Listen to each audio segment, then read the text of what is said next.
Muy buenos días para todos. ¿Cómo están? Mi nombre Good morning, everyone. How are you? My name is Malena Castaldi, and it's an honor to be here with you today and to be the host of this Innovation and AI Forum in Uruguay, the path to a global innovation hub that aims at bringing together stakeholders and actors from Uruguay, Latin America, and the Caribbean and the world to explore the transformative potential of innovation and AI for economic development.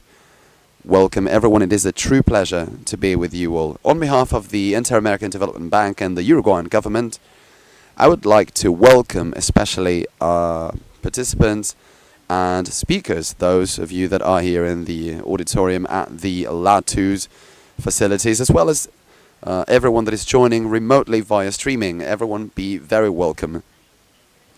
Before we start, I would like to make a few housekeeping comments that I will keep on reminding you. First and foremost, we have simultaneous interpretation, which is available into English in channel number 2, in Portuguese channel number 3, and in Spanish you have it in channel number 1.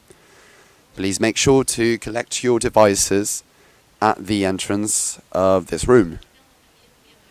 We will kindly request you to put your phones in silent mode so that we can avoid any kind of interruptions during the session. As you know, this morning we will have, in the next couple of hours, participations that will be framed within a number of discussions, panels and presentations to share ideas, best practices and strategies to leverage innovation and artificial intelligence, looking to promote the inclusive and sustainable growth in Uruguay and the region. So without further ado, I'd like to welcome you with the following video. Thank you very much.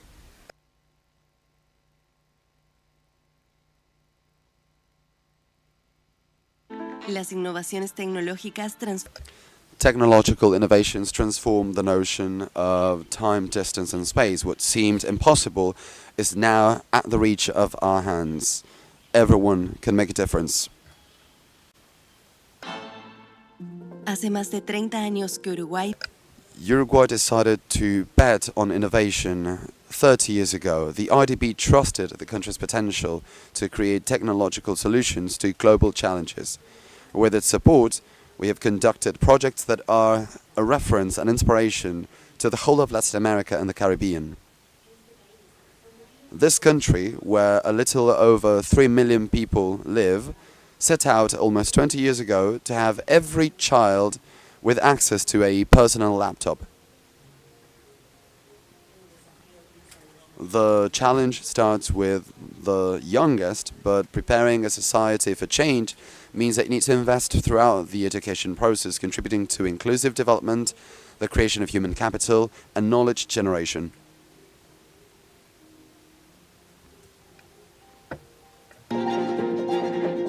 En los últimos años, Over the last couple of years, Uruguay has also promoted the digital transformation of the state, allowing citizens to do paperwork online and including technology in all of its projects. el BID The IDB walks along the country in its strategy to position itself at the international landscape as a destination for innovation and investments from where you can export global services that are based on knowledge. Besides, as part of its commitment to sustainable development, the IDB is Uruguay's partner in the energy transition and the respect to the agreements on climate change.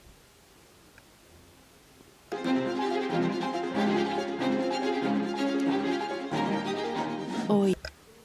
Nowadays, Uruguay is at the forefront in the creation of startups and digital transformation. It is also a pioneer in cybersecurity and in the development of an AI regulatory framework.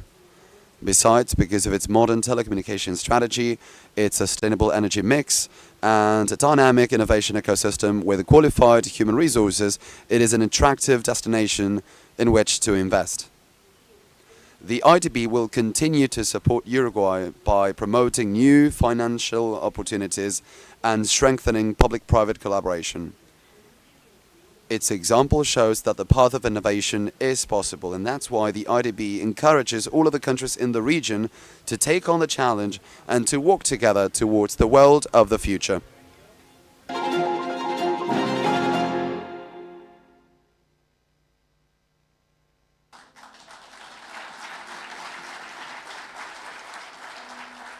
Es un gusto compartir con ustedes. It is a pleasure to share with you this, which is but a summary, because there is so much more to tell you about Uruguay's commitment to innovation. And it's a testimony of what we have done and what is still to be done. And we'll be sharing more about this throughout the rest of the day. Now I'd like to start with the official agenda. It is a big pleasure to invite to the stage the president of the IDB, Mr. Goldfein, who will be giving us some opening remarks. Thank you very much.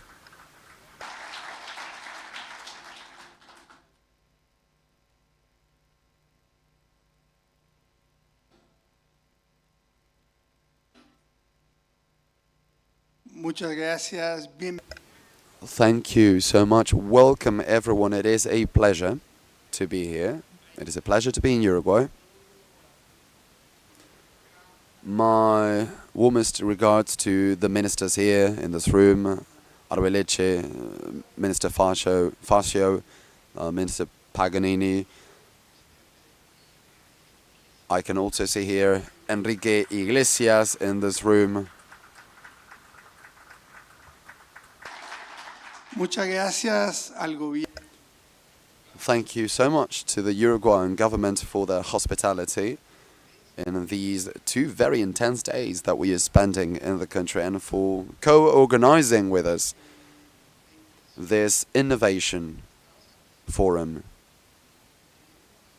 We are here because we want to promote innovation in Latin America, but also in Uruguay. We believe that it is the best example of the potential that we have here in Latin America.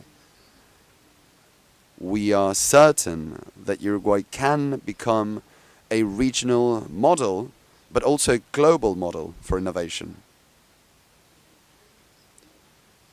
To activate the engines of growth here that might generate jobs and transform the lives of its people. I have said this before and I will repeat it here, that I believe the region is probably facing a turning point, because there is a bigger symmetry between the world and the region than in the past. Latin America and the Caribbean have always needed the world, but nowadays I see that the world needs Latin America even more, because Latin America and the Caribbean have the potential to contribute with solutions to shared common global challenges. There are several examples, but I will focus on one today. The global economy is deaccelerating. Projected global growth for the next 5 years is of around 3%, not more. The lowest in the last couple of decades. The world is not growing at the pace at which it did in the past, and you know that our region has grown below other regions, below the average. The region might be a part of the solution to diminished growth in global productivity by offering innovation to produce and export to the world.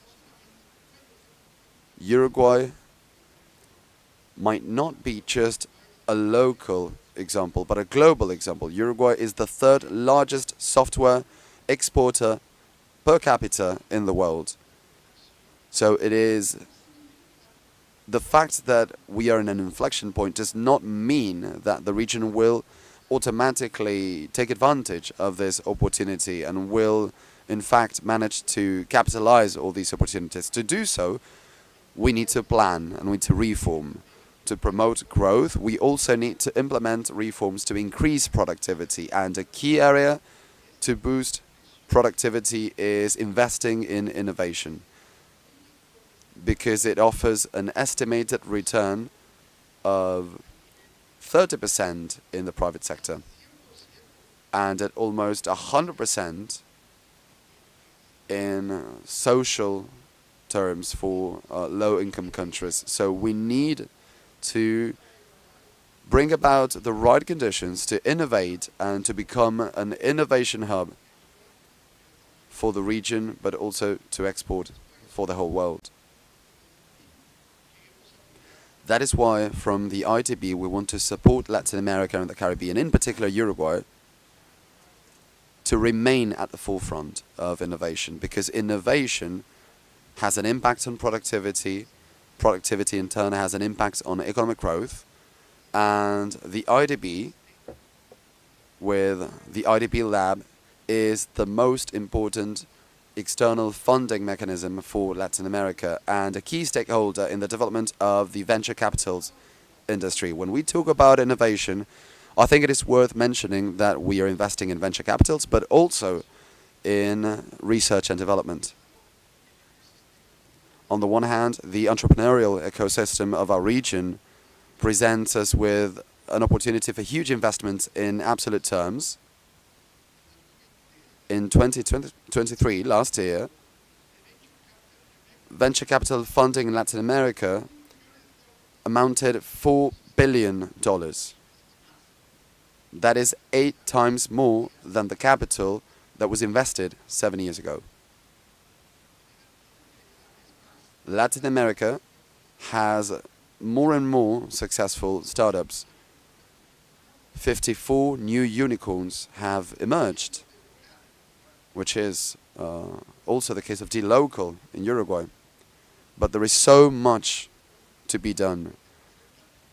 The entrepreneurial capital invested in the region accounts for less than 0.06% of its GDP, a percentage that can be compared to a global average of 0.33. And when we think of diversity and gender, only 23% of startups have women co-founders. And the investment in research and development in Latin America and the Caribbean is only 0.65% compared to 2.74% of the OECD.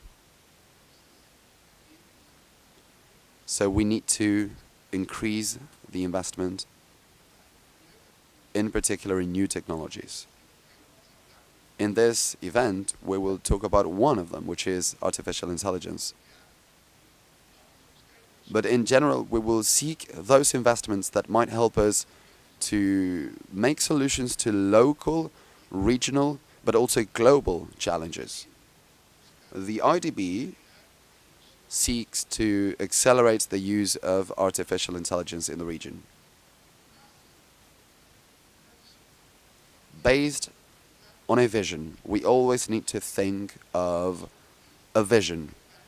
And our vision is that for us to help the region and for the region to be able to leverage artificial intelligence, it needs to first think of its people. People need to have the capacity to make the most of this AI revolution. The second axis is data, infrastructure. We need to have that, apart from the people, because AI is always based on what it has, which is data. And the third axis, the third pillar, is institutions and governance. Those are the 3 pillars on which we have to work, and we will in the region. I believe that Uruguay is also at the forefront in that sense. When the world learned about ChatGPT, Nicolas Jodal from Genexus, whom I know is here in this room with us today, had already been working with AI for 30 years. More recent success stories include Scaffold Biotech, which I was visiting yesterday. We're talking about vaccinations, we're talking about medical solutions. So I shall insist. We believe that Uruguay has every chance of becoming a regional model, but also a worldwide model. But to create this hub where innovative solutions may emerge, we need a few things. But we already have some of those things here.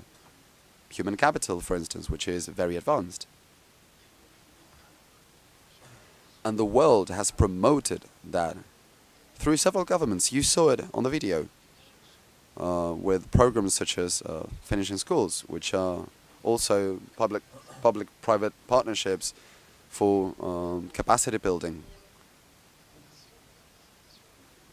We also have postgraduate training programs and technological university programs with advanced digital skills with academic partners such as Harvard or MIT.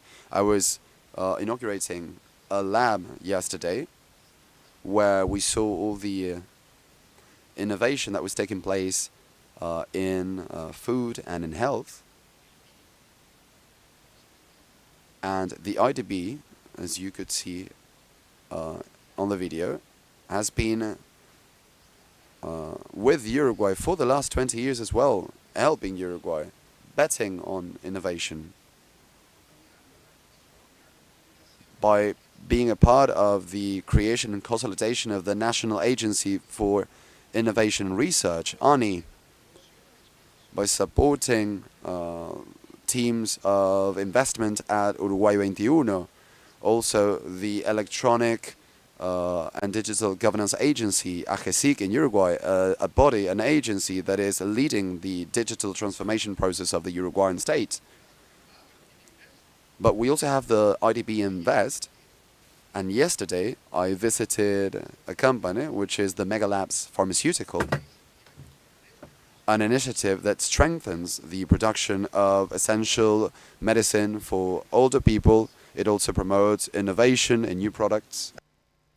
And we also have BID Lab, IDB Lab, that is our venture capital branch. Yesterday, I paid a visit to this Itaú Cube, where they are participating. And also IDEX. IDEX is an accelerator of companies. Basically, they put together innovation and business. So here we have 3 different branches belonging to IDB, and they're working together, putting together these pioneer projects in Uruguay in charge of transforming innovation in Latin America and Uruguay.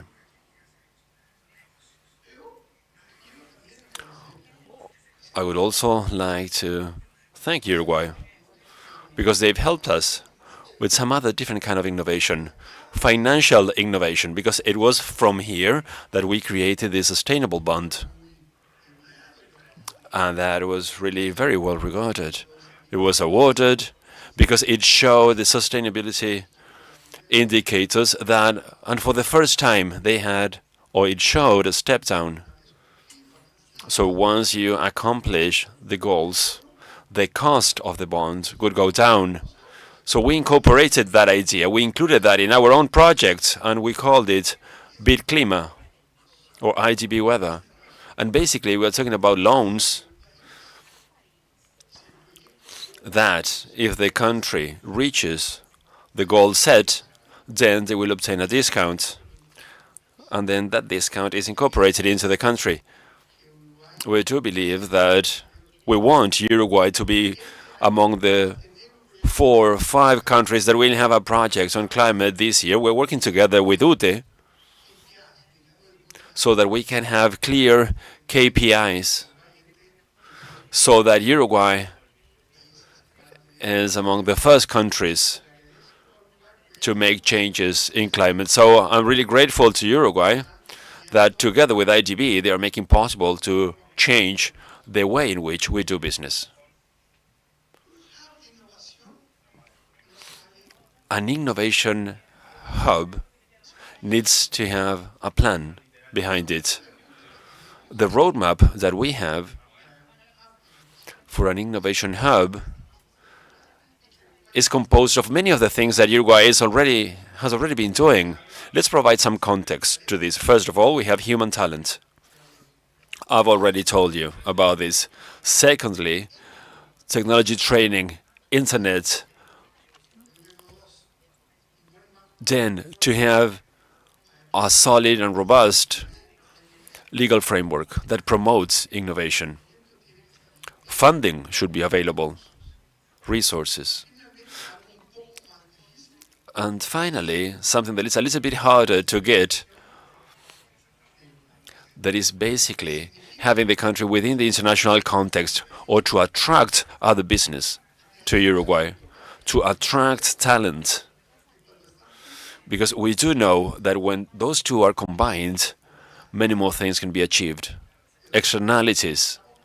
We also need to think about innovations that are useful here in Uruguay, but also in the global stage. So we're talking about human training, technology training, funding, regulations. So summing up, what I want to share here with you is to share this message that Latin America and the Caribbean are reaching a tipping point, an inflection point, and that is an opportunity because they can provide solutions to global problems. We are convinced that it's through innovation that innovation is a resource in the region that can be offered to the rest of the world, a world that is deaccelerating. And Uruguay has all the potential to become not only a regional model, but also a global model when it comes to innovation, providing solutions to global problems, making the best use of its comparative advantages. And IDB is that bridge between the region and the world. Represents that bridge between Uruguay and the world. It's a bridge between Uruguay's potential and the future leadership in the region and in the world when it comes to innovation. We are committed to continuing working in this partnership to keep improving lives in Uruguay and in the region. Thank you very much.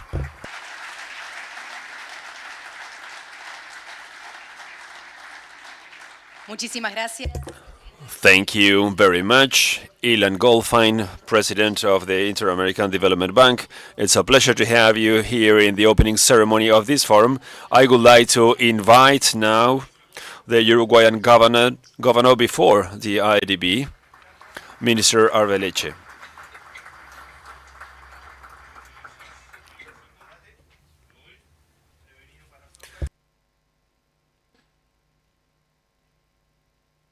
Muy buenos días. Good morning, everyone. Thank you very much to the President of IDB. So thank you very much, Ilan, for your visit to our country. I would like to thank the IDB for being here, not only for being here today in this forum, but as the clip showed at the beginning, during all these years, working with us in innovation. And I would like to thank all the panelists today and all participants and the audience here today in what I believe is going to be a very fruitful day of exchanges. I would like to start telling you about the role of innovation in economy. We as economy policymakers, what we need to do is to pave the road to increase growth so that can be translated into better lives for our population, for the Uruguayans. And let me repeat the words of Lucas, that is a Nobel Prize winner, that said the consequences of economic growth for the well-being of human beings are so significant that once you start thinking about that, it's very hard to think about anything else. So this, in a way, sums up the relevance of growth in economic policies. And when we talk about growth, I'm not making reference to the growth that can be measured through the GDP, that basically are goods and services generated in a specific period of time. What I'm talking about here, as Ilan mentioned, we are talking about sustainable growth. Growth that implies including the whole of our population, but also to think about future generations and to include them all. And in that search, that is almost an obsession to improve the quality of life of our citizens, is that we found in innovation and technology, for example, AI, we see there a huge opportunity, an opportunity to increase growth of our economy and to improve the quality of employment offered to our citizens. The concept, as it was already mentioned, this concept of AI is not new, right? In fact, that word was used in 1956 at a university in the States. After that, there was some complex development of algorithms, availability of data, and also the processing capacity, basically an evolution in infrastructure, always taking into account the intention of predicting or forecasting. So when we had the first model of OpenAI, of GPT-1, many of us had no idea about this, but today we talk about ChatGPT and we all know what we are talking about. The impact of AI took some time, but now we can find it in all aspects of our everyday life. And it has an impact on several sectors throughout our society and economy, and that was shown on the clip at the beginning. In the field of medicine, diagnosis, discovering new pharmaceutical products, agriculture. I have here INEA authorities when monitoring our crops, also plague control, transportation, vehicles and trucks that use no drivers, on security, facial recognition. Here I have the authorities of the central bank, education, of course, education. And I came across several officials in education in our country. And all this takes place at an exponential speed. And when all these things take place, we, in our society, in our roles, we need to provide answers. And we need to provide answers, as Elon mentioned, in different topics. Data accessibility, how to access data. Do we need to pay for that access? How to make data available? We need to define how to regulate all this. Are we regulating technologies? Are we regulating the different applications used on these technologies? We need to think about infrastructure, something that with the Minister Facio we talked a lot yesterday, during lunchtime yesterday. And all this, of course, is interconnected with ethics and how we react to the progress of these technologies. While we think about all these aspects, and while these technologies are developed in other parts of the world at a very, very fast pace, we here in Uruguay, we need to make the most of these opportunities.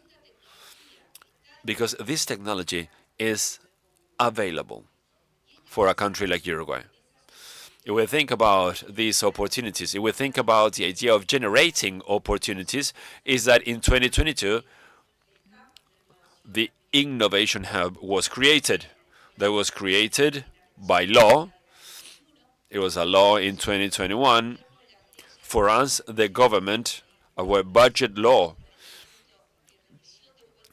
and then the annual product of that, those are the basic laws for the management of the country. And even though when we created the program, we already had the National Agency for Innovation and Research, ANI, we believe that it was crucial to have a program within it. So ANI is connected to Parliament through the Ministry of Education and Culture, but we thought it would be very positive to have a program with a different kind of governance, basically cross-cutting different sectors. There we created a program, and in its board we have the Minister of Industry, the Minister of Education and Culture, the director of our Budget and Planning Office, and the Ministry of Economy, all together in the board of that agency. We believe that this, in a way, complements all the other tools that are offered by ANI, and they also provide support to companies that are beneficiaries of the program. This program has a budget that reaches up to $10 million annually, and it clearly states that the objective is to promote science, technology, innovation, aiming to make progress towards an economy and a society that is based on knowledge, able to attract investment that increases the potential growth of our economy, and of course that's not enough, that also generates jobs, high-quality jobs for the citizens in the country. There are 3 different areas, and here we have the Minister of Industry, and we have our Minister of Foreign Affairs, that at the time when we discussed the program was the head of the Ministry of Industry. At the time, we selected the areas of the digital sector, that includes technologies such as AI, also robotics, Internet of Things, cybersecurity, blockchain, fintech. We also selected the area of green technologies, renewable energies, electromobility, green hydrogen. And finally, the third area that we selected, and of course they are all interconnected, is biotechnology, focused on human health and animal health, and also food. The tools available for this program are different, and they are in different degrees of progress. Today we have accelerators of companies.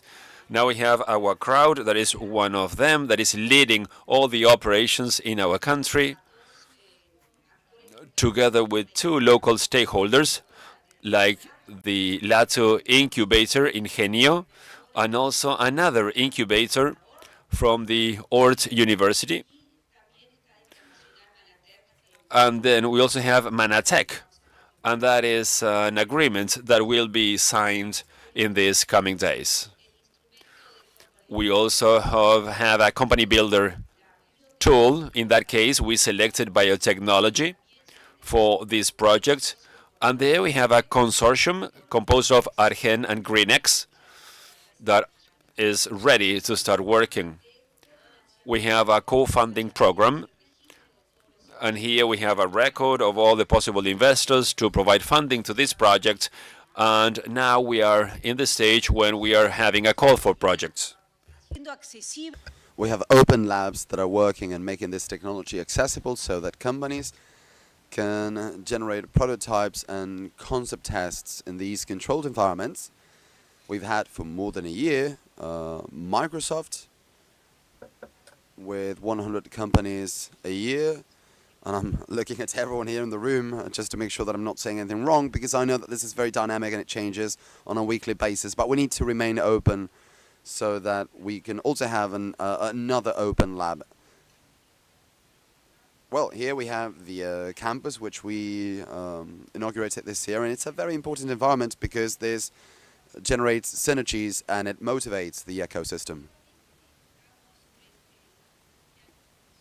Ilan was saying that we are facing a turning point. We are facing a very important technological change that might give us the chance to take a leap forward in our economic growth. And this is something particularly appealing to those countries which are developing countries, such as the case of Uruguay, because we have there the access to this new technology. And Uruguay wants to leverage this opportunity to reach a new level of development based on the knowledge economy. Uruguay is a country with good assets such as its democracy, its respect to the rules and social cohesion. We also have an energy mix that is basically 100% renewable.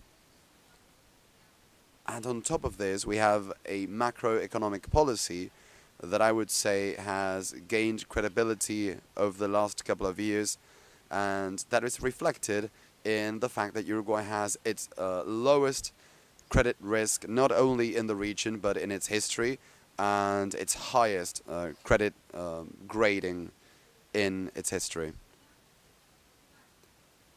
you also have human factor as another element. Our Uruguayan citizens, we have trained, talented people, people that companies from overseas are recruiting so that they can work abroad.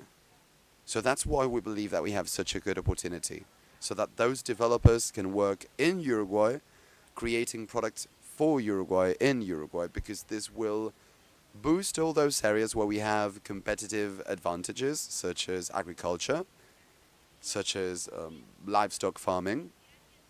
But it will also allow those areas that were not that competitive in the past may see some value added and that might become eventually competitive for a country.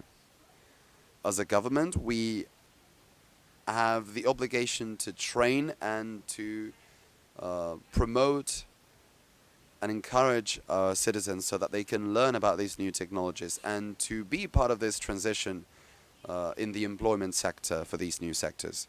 We need to be there for our entrepreneurs to make the most of the new technologies and their potential. So I would like to invite each and every one of you to use the tools available and to start an entrepreneurial approach in innovation. That's why these instruments that we have shared, some instruments that have been around for a while and those that will come, we would like to make those instruments available to everyone so that you can develop your talents and to think big and to make a country a world and regional innovation hub. Thank you very much.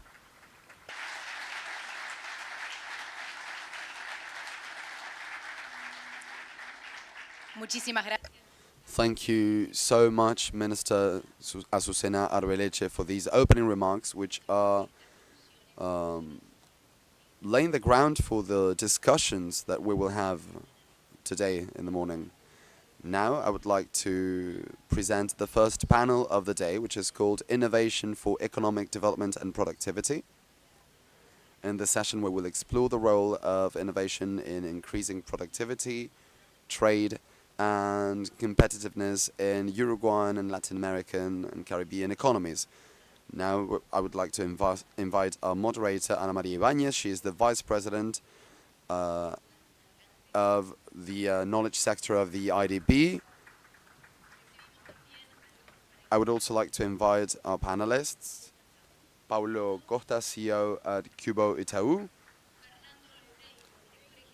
Fernando Loureiro, he is the Executive Director of Governmental Relations for Latin America and Africa at Intel. We will also have Petra Scheide, Senior Vice President of Digitalization Services and Platforms of ERP BASF. We will also have Cameron Lawrence, CEO at New Lab. And Andrés Tata, Managing Director, Public Sector, LATAM and Caribbean at Amazon Web Services, AWS. Welcome everyone, it's a pleasure to have you on the stage. To start the session, I would like to invite the Minister of Foreign Affairs of Uruguay, Mr. Omar Paganini.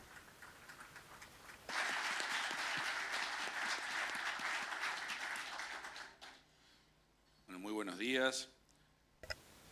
Good morning, everyone. Mr. President of the IDB, it's a pleasure to have you here. Mr. Enrique Iglesias, also with us at these very important events, Minister of Economy, Director of the OPP, other authorities, Minister of Industry, representatives of the IDB in Uruguay, ambassadors, authorities of different regional and national bodies, and innovators in the room in general that I hope will be able to enjoy this event, which I am certain will be very valuable for Uruguay, but also for the region.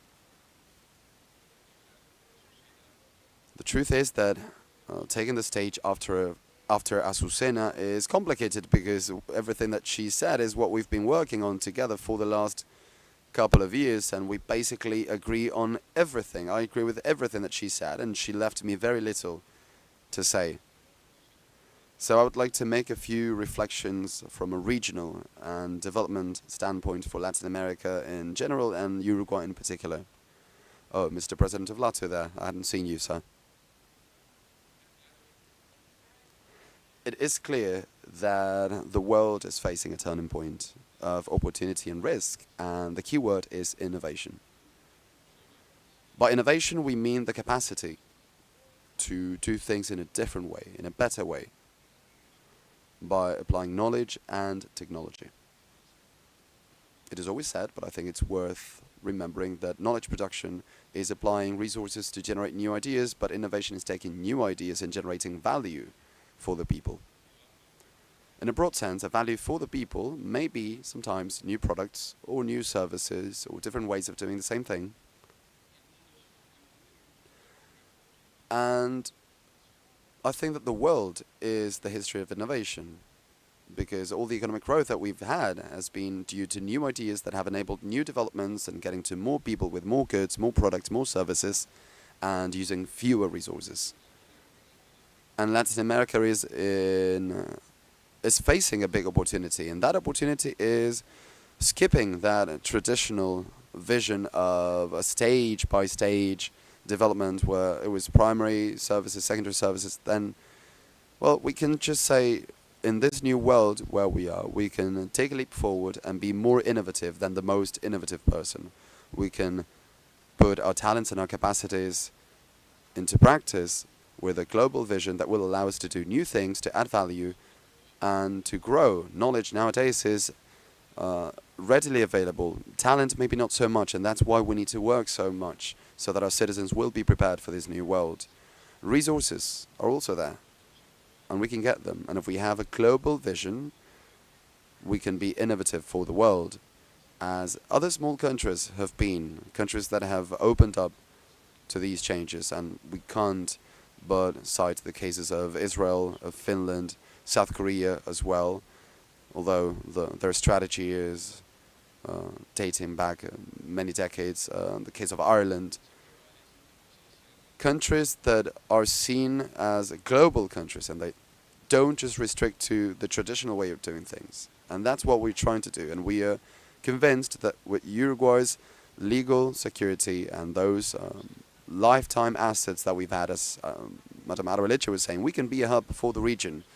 And we're inviting you to see Uruguay as a country where you can try new things in a very controlled, relatively small and a very transparent market, but also thinking globally and thinking of the region and thinking of developing.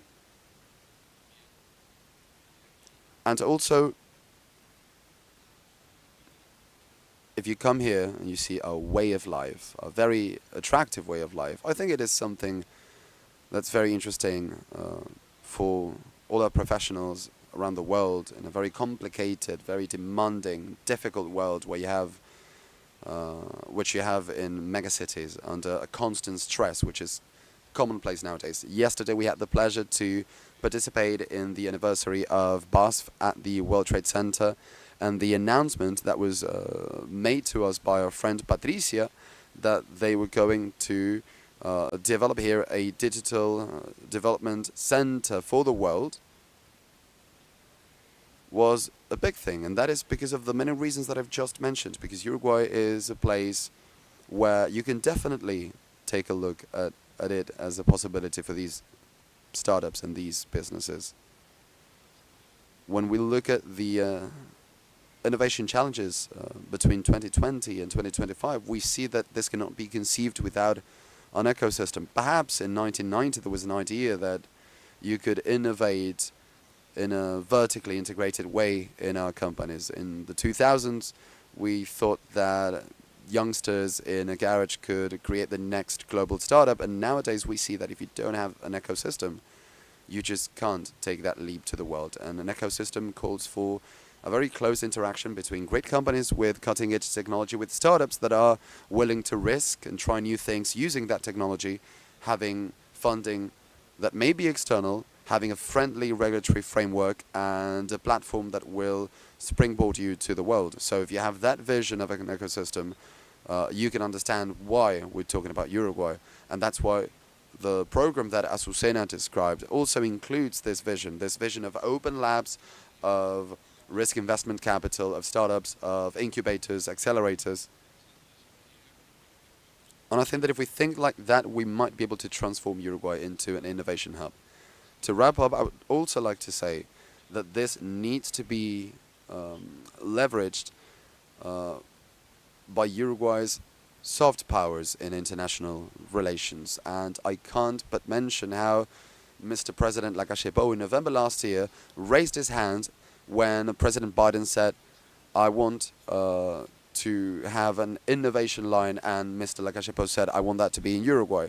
And today we are happy because this angel investors network of APEP is integrated in Uruguay's innovation hub as another line, and it has given us a continental visibility that is positioning us as an innovation hub, and we have the IDB Labs support for this, and I would like to thank them for that. I'm sorry that I just mentioned that, but I think it's important because it shows how the strategy is developed at different levels and everything becomes aligned. Finally, I'd like to wish you all a great day, a great event, and to our panel guests here, as you can see, they're global leaders that can contribute with all their knowledge, with all their insights, so that this project can be stronger and stronger. Thank you very much.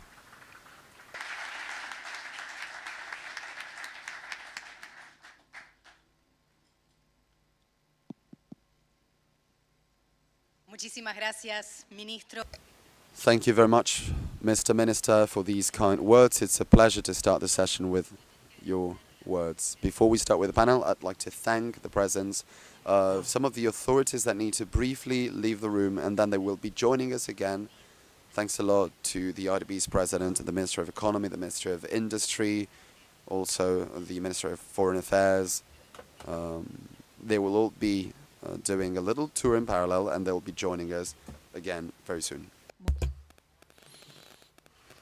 Thank you very much. It's a pleasure, really, and an honor being here with all of you today. First of all, I would like to thank Minister Paganini because of his thoughts and reflections before starting this panel. Today we're going to be talking about innovation and the role it plays to increase productivity in our countries, and by doing so, economic growth in our countries. And as our president mentioned, Ilan Golfan, the experience of what has been done and is being doing by Uruguay, so that innovation is a fundamental engine in this growth. That is the starting point of this panel today. And the results obtained by the country can be clearly seen. We have been talking about this during the morning. Also today with that we have a panel with very well-known participants. So thank you very much to all of you for being here today. The companies they represent are leaders in innovation. They provide incubation ecosystems that are crucial to accelerate the growth of new innovation companies that involve leading technologies that try to solve global challenges. These companies provide infrastructure and critical services to leverage innovations, technologies, and artificial intelligence. They are pioneers introducing digital processes in industrial processes. So their experience is very, very important to try to understand the role played by innovation in the increase of productivity, trade, and also economic growth in Latin America and the Caribbean, where these companies consider innovation a central part of their business model. And this is important. Why? Because Golfang and Mr. Arbeleche and Paganini have mentioned this. Latin America and the Caribbean has shown growth that is not enough if we compare that to the long-term period. Because some countries in other parts of the world had the same growth many, many years ago. Now, after decades, for instance, Korea has shown very, very results that are way better than Latin America and the Caribbean. And the region is stagnant, trying to bridge the gap with the more developed countries. And a reason for this, one of the reasons, is because of productivity. We very well know that technology helps us bridge this gap. I'll provide you with an example that is pretty basic, but basically what happens when bandwidth increases. It shows that an average increase of 10% in countries in the region is reflected in our 2.2 growth of GDP. And that is an increase that may not be substantial. Innovation is even more important.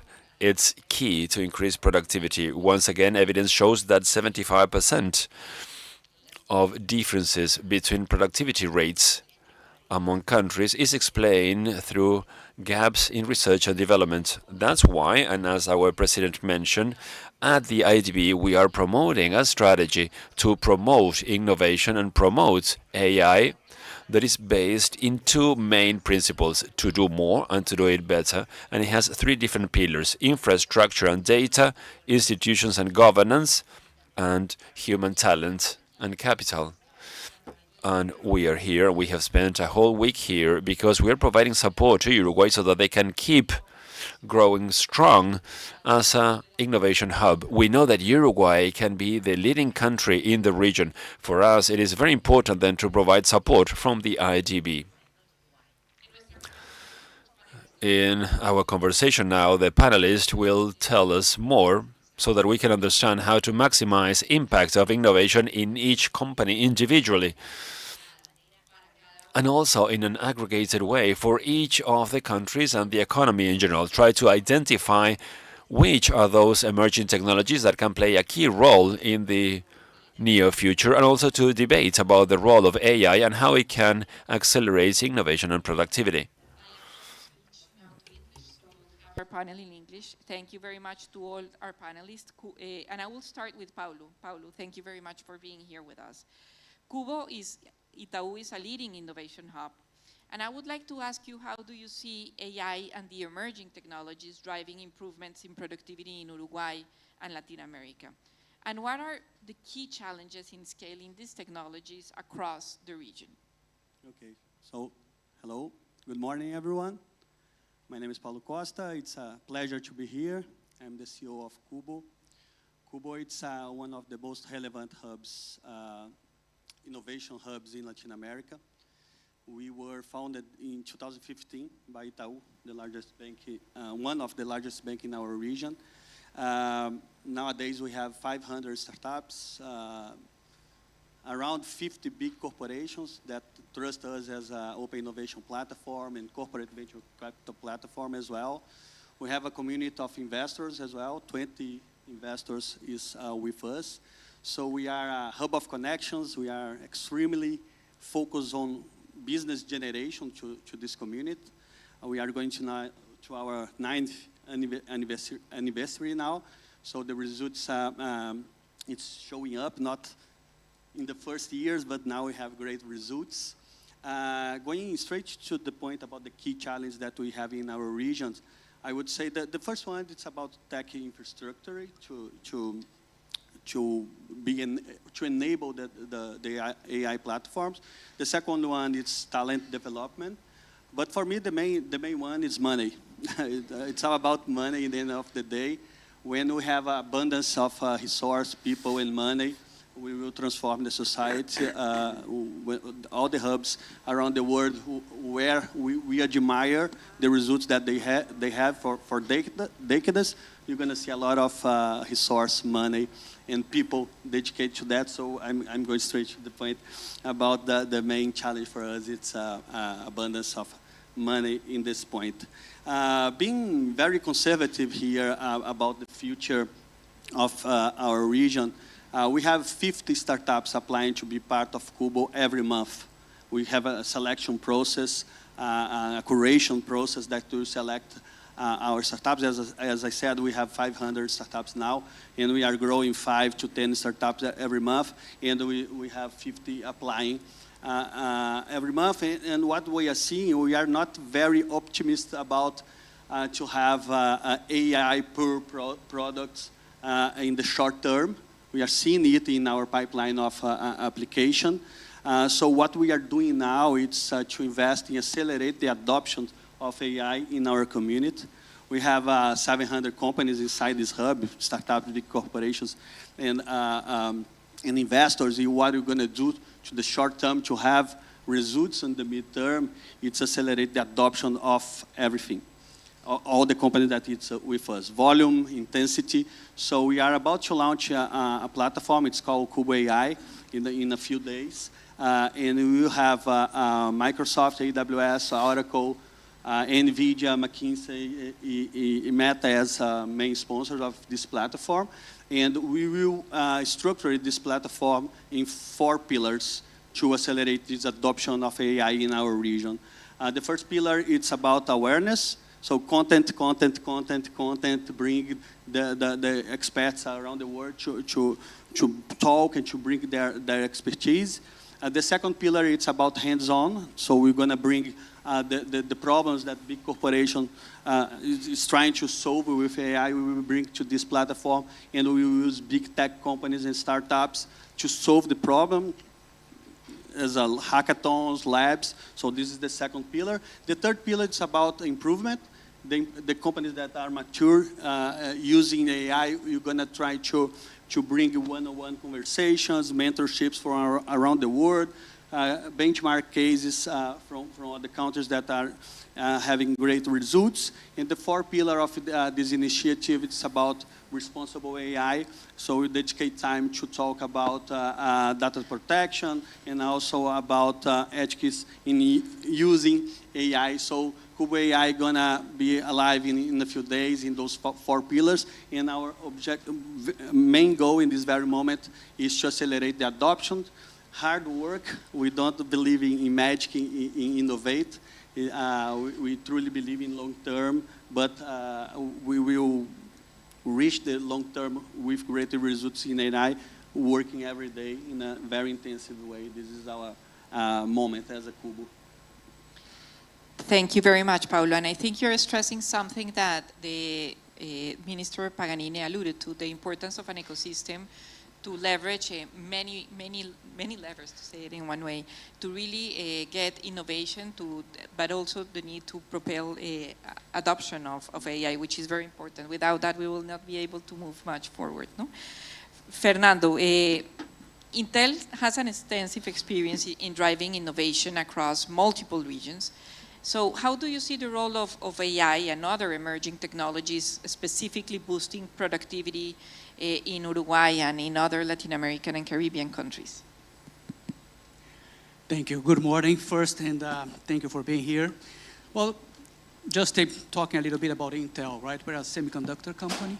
So we call that we are the integrated device manufacturing, meaning that's a company that starts from R&D, design, fabrication / foundry, the packaging and distribution. So as that, we work with across the ecosystems in the technology to develop a use case and apply that. So I think that in terms of how to boost productivity, first there is an importance here of the conditions of doing that, the digital infrastructure. That is key. It's foundational to any kind of the digital economy, digitalization that we can do. So we have 3 elements of that. Connectivity is not only having connectivity, it's the coverage of that, it's the quality of the connectivity, it's the cost of the connectivity. The second thing is the compute power, right? You need computing to make sure that we can analyze, extract information from data. And then to have this kind of a power computing is something that we need to verify if we do have it, right? We have some, but it's not that competitive. And the third thing is data, right? If we want to do artificial intelligence, we need data, massive data. And then we have this data already in this region, or we not? What is missing? How we treat that? So to put this together, and I think it's very important that across Latin America, we need to catch up. And this is something that is not easy to do, but it's something that we need to do. So how we work as Intel, we have what we call the Center of Excellence, so verticals, that we kind of focus on what is there, right? Retail, finance, agribusiness, manufacturing, health, education, public services. And then we have a use case. We develop a use case. We share a use case. We collect a use case. I think that's pretty much similar to what countries in the region need to do what we are doing, right? We develop things. We have a lot of use cases that are super relevant across Latin America. But it's kind of hidden, how we showcase what we have, how we can make it more global. AI is about, or any technology is about scale. So we need to scale it.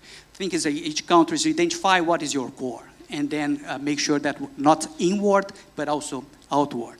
So what is missing to boost productivity, I think, is very similar to everything that we talked about it, a part of the digital infrastructure. The region in Latin America, we can see that the developers ecosystem is here, right? So we have a talented people, we have a creativity in this region, we have a cost-effective thing. What is missing is putting that together. So, right, it's kind of a connecting the dots and have a kind of a cluster of developers across the region that we can benefit to be more global. We did as Intel now this year in Brazil, the first AI Intel hackathon. The idea was to link the call for AI solutions to the G20 presidency that Brazil has, right? So it was focusing on climate change, on mitigating hunger and poverty.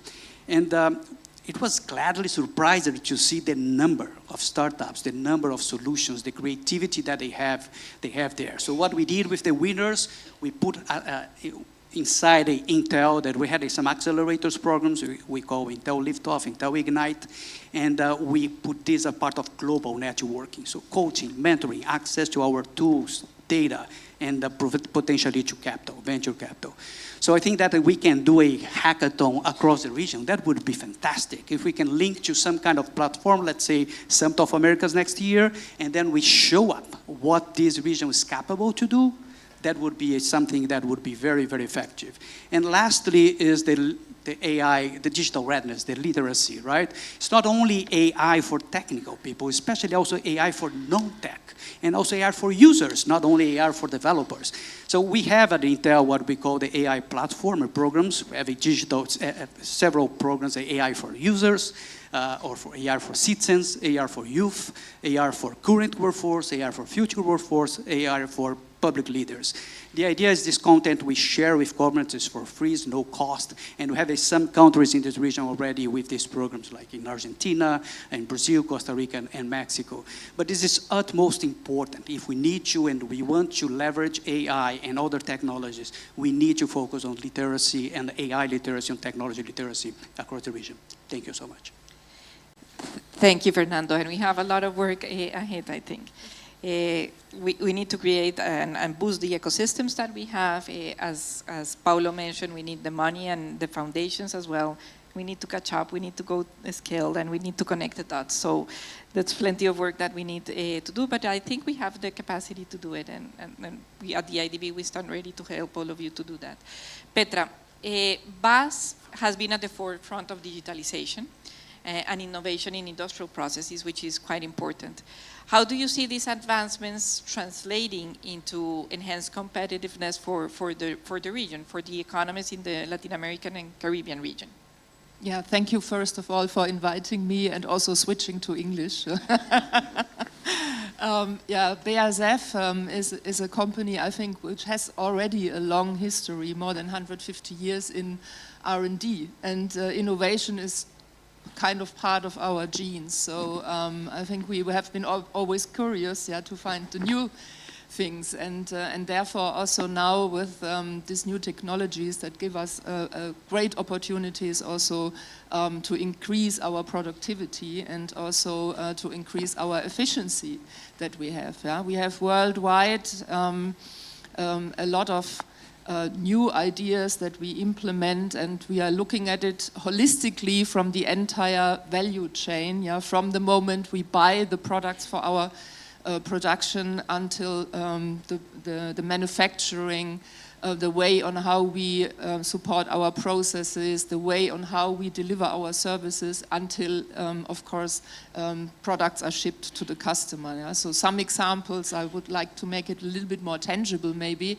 Where we are already using AI is in credit cash management, for example, or we are building our biggest digital factory now, our biggest plant with the digital factory in Zhanjiang in China, yeah, where we have the chance to really build up from a green field a completely digitized factory for BASF. Yeah.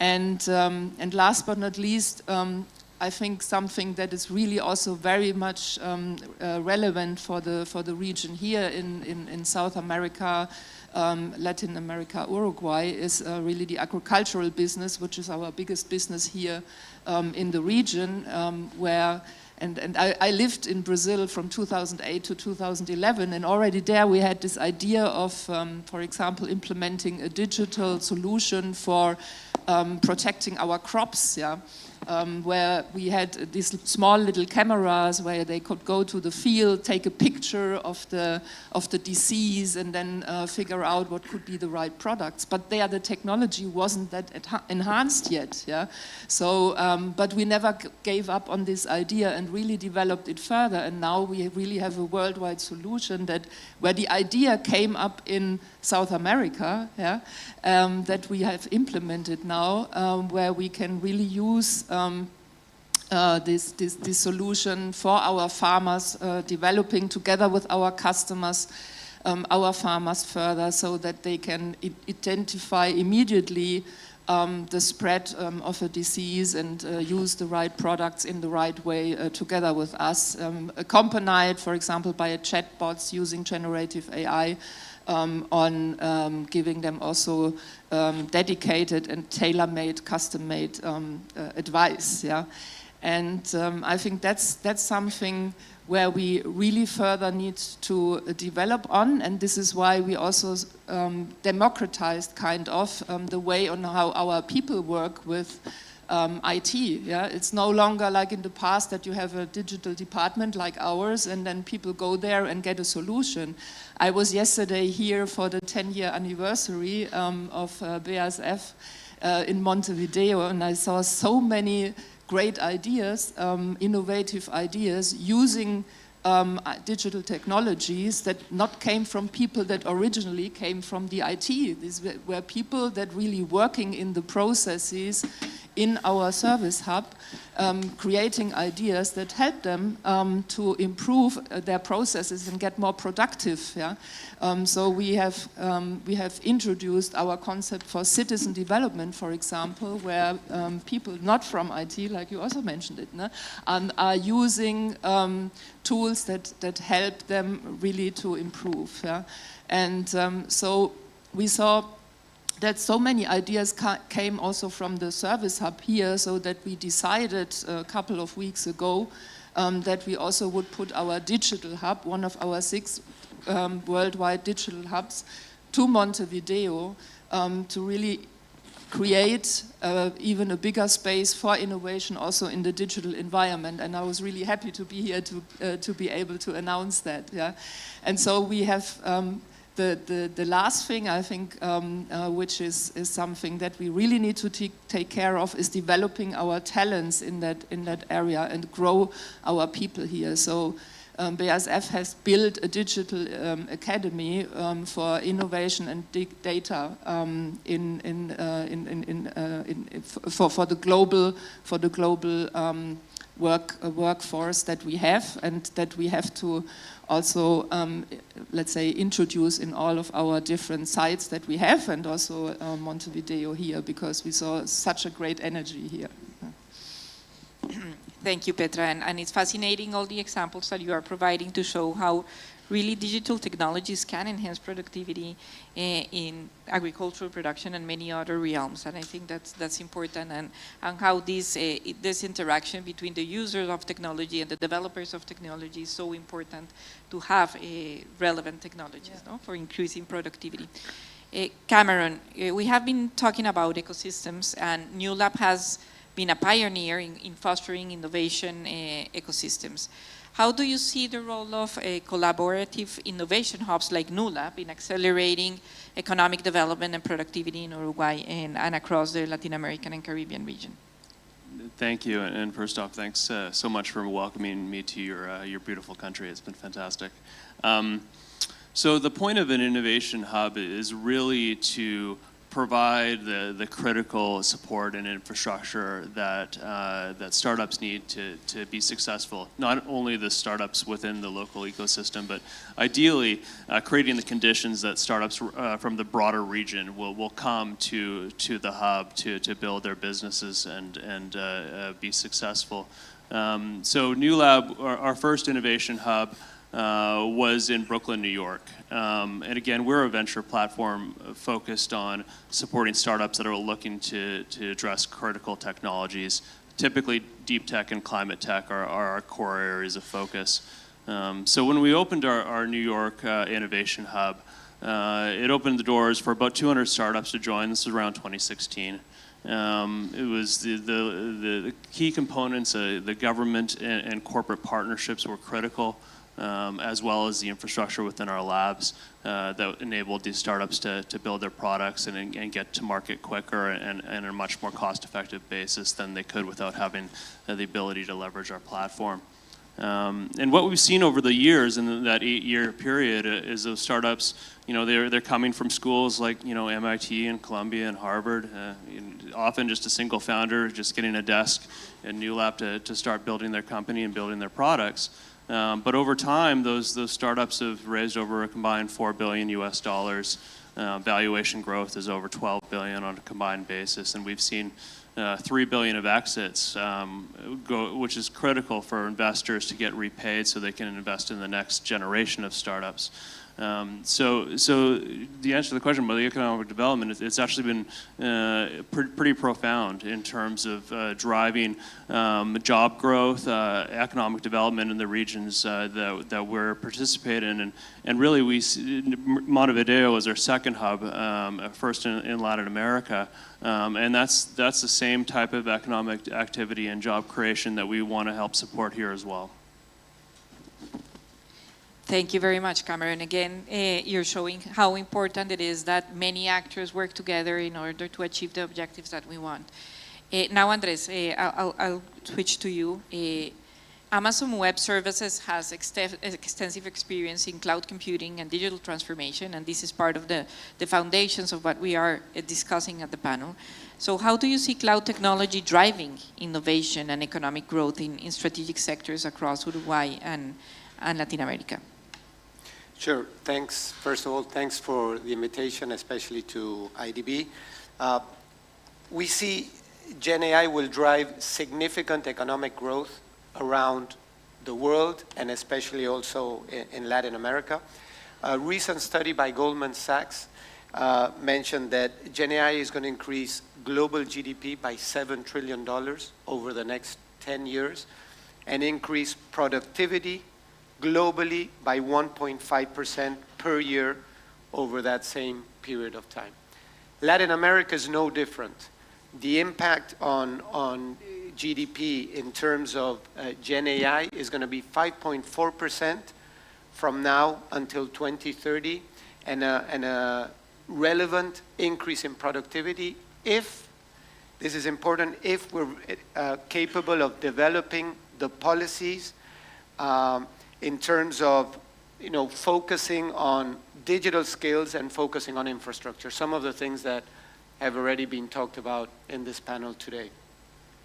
Another study by Accenture talks about an increase of 40%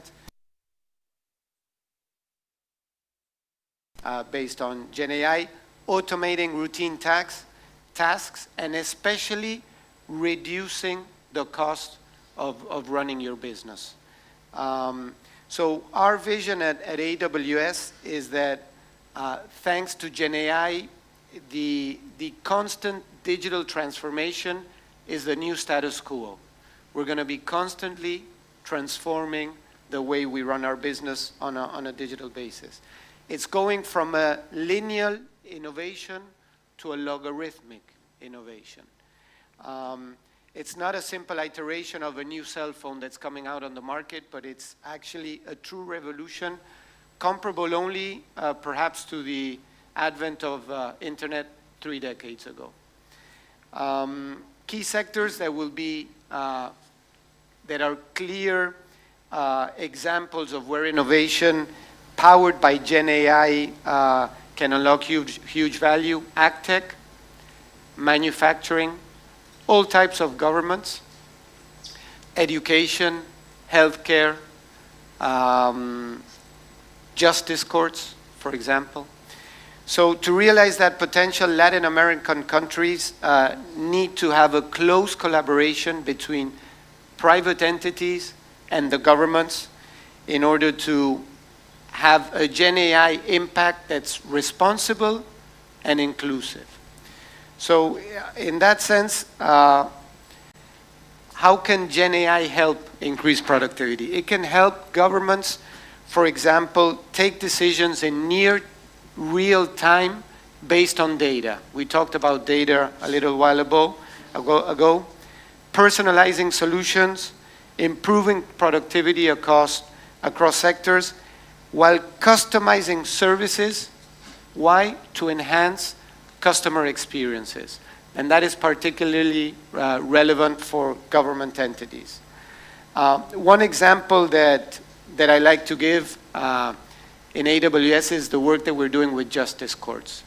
Justice courts around Latin America have millions and millions of court rulings, have terabytes and terabytes of data that's all digitized and in the cloud. Gen AI can help summarize all those court rulings, can help identify patterns, identify trends. Gen AI is much better at analyzing vast amounts of data more efficiently than any human could ever do, or team of humans could ever do. And in that way, we can help governments ensure a more equitable, agile, and transparent justice system. Gen AI has the opportunity of transforming every industry, every company, and every process in that company. It's simply amazing. And we've been working with artificial intelligence for over 2 decades now. We have over 100,000 AI customers globally, have more than 10,000 Gen AI customer reference cases globally, and we have hundreds and hundreds of those in Latin America. And one example that I want to share with you is Somos Educação. Somos is a part of the Cogna Education Group in Brazil. It's the largest education entity in Brazil. Somos has more than 2 million students, and they recently launched their personal assistant, Plural AI, and basically that personal assistant helps teachers develop their lessons plan, think of homework, think of exams, prepare the class, and prepare the task after class, with an increase in the productivity of teachers and a reduction in the admin costs, or in the admin tasks, of teachers by more than 20%. A similar case is an NPO in Chile called Tu Clase. What they do there is they've also launched a Gen AI assistant based on Amazon Bedrock, and what they do there is they support teachers in the development of project-based learning initiatives. And in the traditional model, these teachers would take 40 hours to develop that particular project, and with this Gen AI assistant, it takes them just 1 hour. So that's a 40 times increase in the productivity with the same quality. So in summary, Gen AI can definitely have a significant impact in terms of boosting economic development and productivity here in Latin America. But to realize that full potential, we need to make sure that we're working together between the private sector and the public sector. Thank you, Andres. And you mentioned something that we hadn't mentioned before, and it's the importance of governance and policies, and yes, how governments play a very important role on really creating the foundations for all these to happen, no? And that's something that is very important. I'm going to switch to the order of the responses now. So Petra, I would like first to ask you, What measures do you believe are really critical for ensuring that all these benefits that we are discussing about digital innovation, such as the examples that you provided for BAS, are broadly distributed across economic sectors, but across communities as well? Andres already provided us with some examples of how can AI help for education, for example, and that can increase the benefits of AI across the communities. But I would like to have a sense from you on that issue as well. Yeah, I think one of the, from my perspective, most important things is I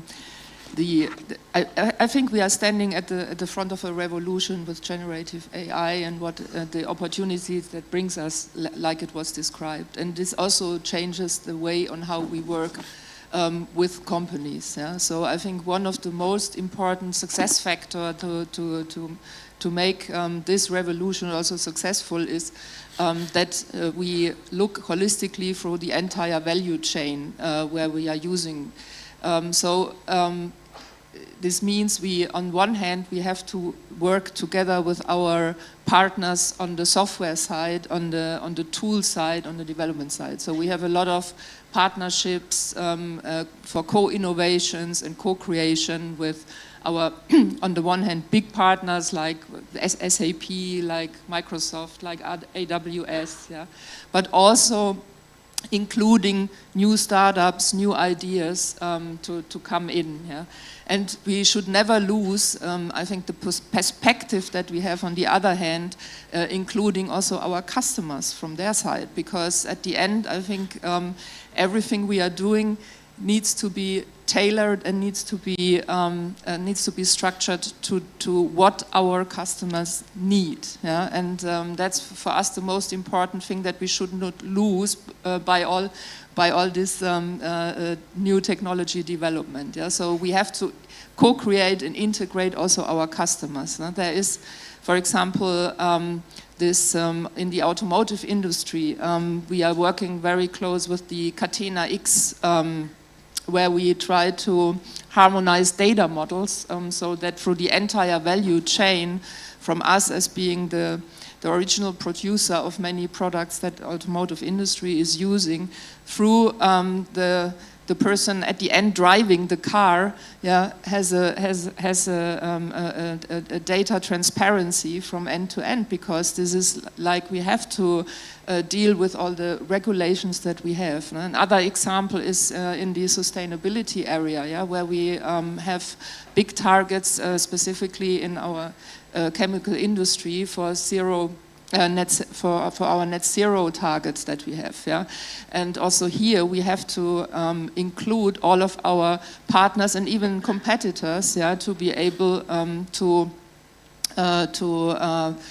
get our data through the entire chain, yeah, and of course also as mentioned before, I think the two more success factors is having access to data infrastructure and also the talents and the talented people that we need to develop here.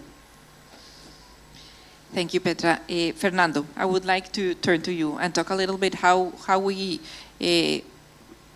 adopt these technologies, AI and the new technologies at scale. What do you believe are the most significant challenges that governments and really the industries face in adopting all these technologies at scale, and how can these be overcome to promote economic growth? Sure, thank you. Great question. By the way, yeah, it needs to be at scale first. Second, it needs to be really a comprehensive effort with governments and the industry, the academia, and other stakeholders must, and more, the right word. There's some things that I would put out the great challenges. One, as mentioned, is the skill gaps and the workforce displacement, right, that AI can cause if we do not take actions by now. And take actions meaning really focus on reskilling, upskilling. Otherwise, we can just increase the digital divide instead of diminish the social inequality.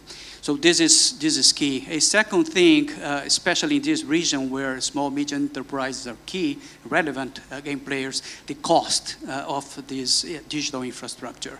This is kind of a prohibitive to many of these companies to access. So then government plays a big role there, and how it's a being very, very bold. I know that it's difficult, given the fiscal debt in many of our countries here, but I think about the tax incentives, grants, loan, or other creative things. So sharing infrastructure, focusing or promoting consortia. We need to be creative, but we need to make sure that we remember this. The access to devices, to connectivity is very, very cost across the region, especially in remote areas, and we need that. So how we can think about creative ways to funding or to ease financing, access to technology in the region. The third thing is, the eternal discussion about data privacy and security. So of course, we are talking about data, the amount of data, massive data, but we need to have regulations on that. So we need to balance how we promote innovation, but also at the same time, we think about the privacy concerns. And in terms of the industry, on the using really global cybersecurity standards, be vigilant there.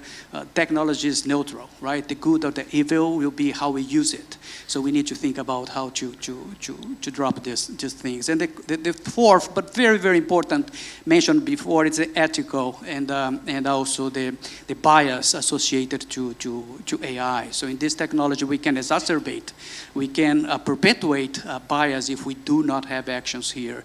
Kind of guidelines, what would be the principles, that it should be fair, transparent, explainable. So that's something that is an issue. It's important to take in consideration. And finally, I would say the regulatory and the legal uncertainties. It's very, very difficult to the regulatory kind of a word to follow the rapid pace of the technology. It's almost impossible. And try to regulate early, it would be very, very prejudicial to innovation and to the benefits that the citizens can have. So how we balance that, right? Maybe providing principles, some guardrails, some sandbox initiatives, but balance. We need to balance that to provide also at the same time the legal certainty to investors to be there, to participate. Thank you. Thank you, Fernando. And you mentioned the role of the government through regulations to reduce the cost of adopting AI, to providing the public goods that are necessary for that to happen, and also to regulate it in ways that we include ethical considerations so that we develop AI and innovation in a good way. I want to turn to governments, but now on the use of governance using generative AI, Andres. And Amazon Web Services has been at the forefront of supporting digital infrastructure in the public sector. You have already provided the example of the courts, which I think is fascinating. How can cloud drive the adoption of Gen AI within the public sector? And how to use it better? You mentioned the importance of that, for example, for making real-time decisions in real time, which for governments can be very important. Sure, and cloud computing forms the crucial foundation for any large-scale adoption of Gen AI. The scalability, the agility, especially the cost efficiency that cloud has is very necessary for the development of adopting that transformative technology. Gen AI, in my point of view, is simply not possible at scale using traditional on-prem infrastructure, primarily because of the vast amount of compute power that you need, and simply doing it on-prem would be prohibitive from a cost perspective. It's also very important to choose very wisely what you're going to test with Gen AI, what pilot you're going to do. It needs to be something that can rapidly demonstrate the value of Gen AI so that the company or the government institution adopts very quickly that solution and scales it, as opposed to just having it become a pilot in a sense. Now, the other thing that's very important and very necessary is the need for a technology AI savvy workforce. It has never been greater. That need has never been greater. Companies need to combine internal talent with technical knowledge and deep business expertise. And in that sense, they're calling this the new reskilling revolution. Gartner actually says that nearly half of organizations that are looking at Gen AI have formal trainings for their IT staff based on Gen AI, and another 35% are considering investing in that. So a huge 85% of companies that are looking at Gen AI are investing in developing the talent. And governments are no different to that. When I talk to my public sector customers all around Latin America, I always love asking them, how can we help you more? And invariably they tell us, we tried the cloud, we love it, we want to accelerate, we don't have enough talent. There's a huge skills gap, and that's why AWS is investing in helping train 29 million people through 2025 in terms of cloud skills. Why do we do it? Because we want to democratize generative AI. Thank you, and that's a message that we have heard almost through all the panelists, no? The need of talent, the need of skilling, reskilling, and educating people for all this revolution to happen. Now let's talk about money, Paulo. You mentioned that money is an important thing. And Cubo Itaú has played a pivotal role in fostering innovation and entrepreneurship across LAC.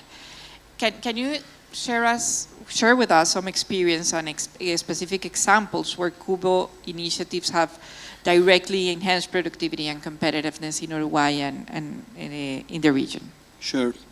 So in Uruguay, we are just about to begin. So we are launching our operations here in Uruguay in a few days. It's our first movement outside Brazil. We are very excited to do that. I'm very curious about how we're going to do that here with the experience that we have in Brazil. So in a few days, Cubo Uruguay is alive. So I will tell you more in the next event about how we're going to help here, because you're going to discover it. And we were here around 2 years ago, right, in the Tech Invest. And I was in a panel with you, with BID here, and we weren't talking about AI. Because ChatGPT is from November of 2022. We were talking maybe about metaverse, right? 2022 was metaverse everywhere. A company like Facebook changed the name for Meta because of the metaverse. And sometimes, remember the guy from Men in Black that he has something that clear our memory? We don't talk about metaverse anymore. We are talking about 2 years. We are not talking about decades or 50 years. We are talking about 2 years. So it's crazy how we are so engaged with a technology like that. I saw one lecture of Yuri Levine. Yuri Levine is the founder of Waze. It's an Israeli entrepreneur, serial entrepreneur. He has like many unicorns. He has many unicorns in his portfolio as an entrepreneur.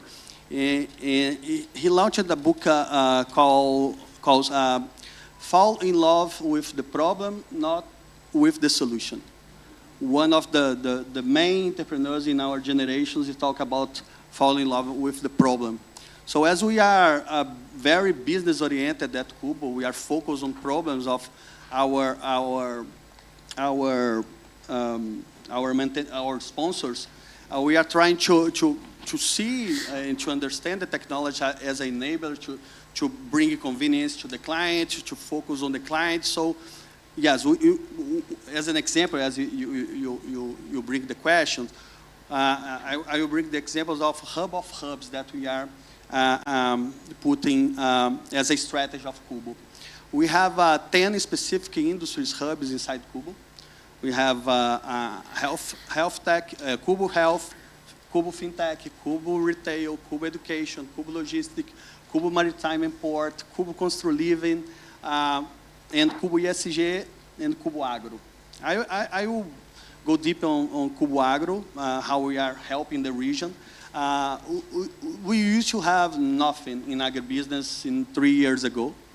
And we invited Corteva, CNH, Cargill, Suzano, the largest paper and pulp company in the world. São Martinho is the largest sugarcane company in the world. Itaú BBI as a bank financing, investing in agribusiness. So we have 6 sponsors in this hub. 3 years later, now we have 50 startups that we are connecting, bringing knowledge, talent, and solutions to those industries. So this is how we are helping to change the society, bringing a lot of connections with partners, with big corporations that they have the problem, and they will need the AI, cloud, and many other kind of technologies to solve the problem. So we are very attached to the problem. ESG, ESG is the same. 2 years and a half ago, we had nothing about net zero solutions, and now we have almost 50 startups helping big corporations to pursue their milestone about net zero. So as an example, it's being very specific on problems and crossing technology to solve the problems is the way that we are trying to change the society through tech entrepreneurship in Brazil, and now we are going to connect it with Montevideo. Thank you very much, Paulo. And next event, we will talk about how is everything going in Uruguay. And I like very much your quote on falling in love with the problem and not the solution, which is also what Petra was mentioning when saying that you were focused and trying to solve the customer's problem. Cameron, I will close with you. We're near to the end. And you have, New Labs have experience with startups and cutting edge technology. And I would like you to talk a little bit about what are the key factors that can help bridge the gap between innovation and its practical application, and how these practical applications can help bring economic development. Sure, thank you. So at New Lab, I talked a little bit about the importance of creating the conditions for startups to be successful. And over the years, we've come to realize there's 3 primary factors that really can unlock success. The first is piloting opportunities. And I talked a little bit about that earlier, and we've had a lot of success with corporate and government partners here in Uruguay to create pilots to enable these startups with high potential to test out their products in real-world situations with top-tier corporate partners. We've had the benefit of working with the likes of Mercado Libre, Grupo Ross, UPM, and Montes del Plata. So we've actually seen a highly engaged corporate and government community here that's really helped unlock startup potential. So pilots are critically important. The other factors are infrastructure. We've talked a little bit about infrastructure. For us, I mean, the types of companies that New Lab is supporting are, everything from companies making electric vehicles to testing the usages of ammonia and hydrogen as alternatives for fossil fuels and long-haul shipping. People that are making robots. We talked a lot about AI today. And the need for high compute. As a result, in order to power this AI revolution, what that means is a huge demand for energy and data centers.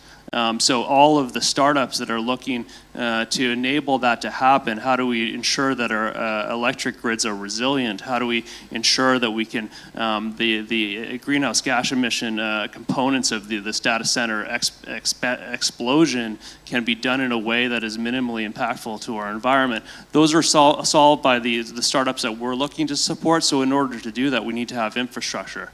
What that means in a New Lab sense is access to the labs, the electric labs, the 3D printers, the metal shops, so you can build physical products to address these critical issues that our society is facing. But not just within the labs that New Lab supports, but also the broader community. And an area that we've seen a lot of success globally is partnering with governments. In other regions, we have access to ports where we can test autonomous vessels, for example. We have an arrangement in another corner of the world that is highly involved in offshore wind wind, where we have a test bed of ocean that startups in that industry can access to demonstrate the utility of their products. So there's very much a nascent infrastructure that our communities have access to that we look to unlock to provide access to the startups so they can commercialize their technologies in the real world. And the last, and we touched on it earlier, and it's obviously always critically important to startups is capital. And that's an area where New Lab, we've had a lot of success in our venture platform, and we're making more investments around the world. And because we have a strong U.S. footprint, we see an amazing opportunity down here. We talked about the shortage of capital for startups. That means there's really compelling valuations as well. And that means that we have an opportunity to provide a bit of a soft landing and a U.S. expansion plan for startups that we're able to identify down here that we think have extraordinary potential. So we see the opportunity here in Uruguay to be pretty compelling for New Lab. Thank you, Cameron. And I end with this optimistic note. We really have plenty of opportunities in Uruguay, and I hope in all Latin America and the Caribbean. We have plenty of opportunities and plenty of work to do as well for this to happen. So thank you very much for the panelists, for a very interesting and fascinating panel, and let's give them a round of applause.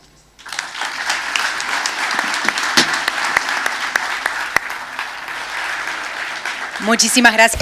Thank you so very much to this distinguished panel that shared with us their experiences both in innovation and artificial intelligence, in particular in matters of trade, productivity, and also the internationalization of things. I would like to remind you that this event is being broadcast via streaming live, and you can share your thoughts on social media using the official hashtag Foro Innovación Uruguay AI. In English it's Uruguay Innovation AI Forum.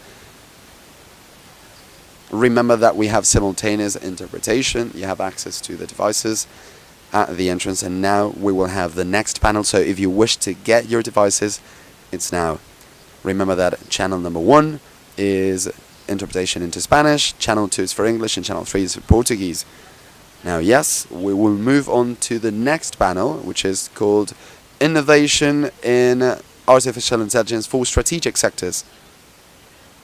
In this session, we will explore how innovation and AI can transform the strategic sectors of Uruguay and Latin America and the Caribbean.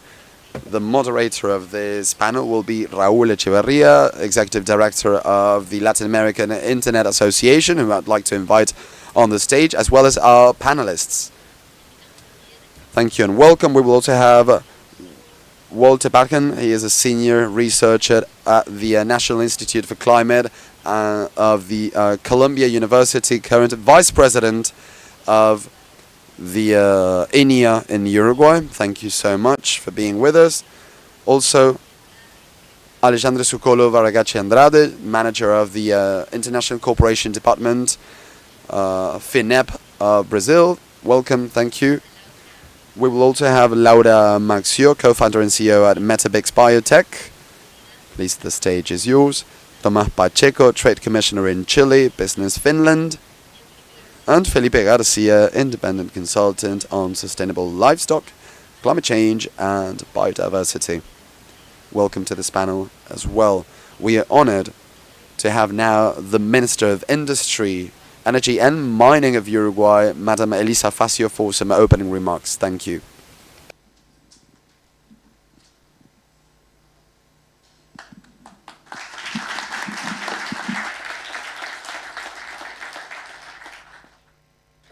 Buenos días. Good morning, everyone. It is an honor to be in this Innovation AI Forum. It is a true pleasure to see a full house with people who are so interested in these issues and this top quality panel that we have on the stage today.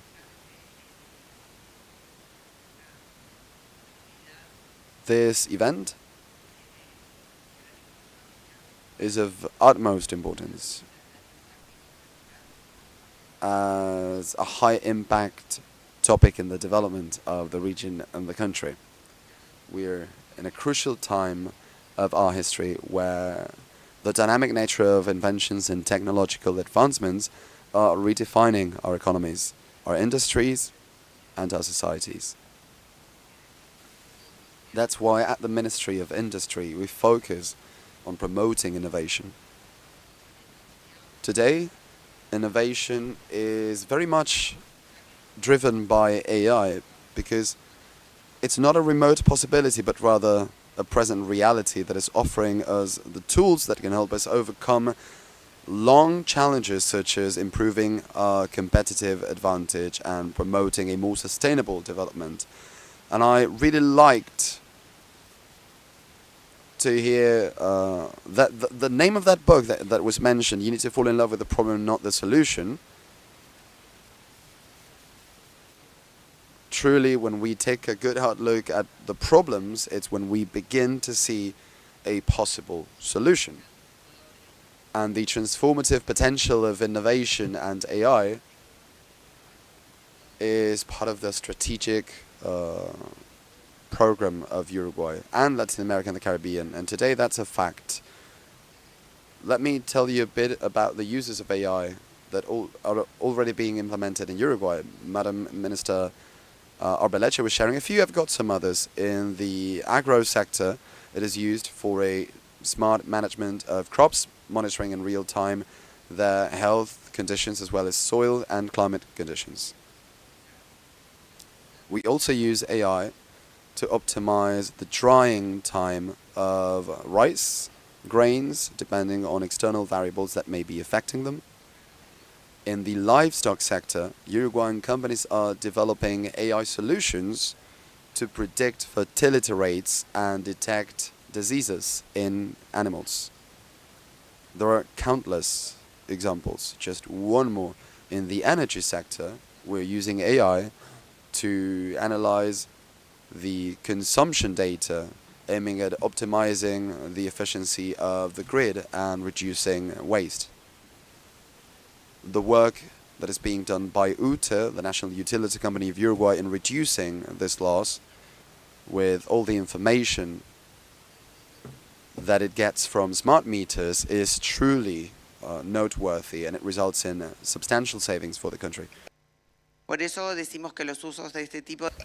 That's why we say that the use of this kind of technology is not just a part of the future, but it's rather the present. At the Ministry, we are committed to adopting these new technologies and promoting them.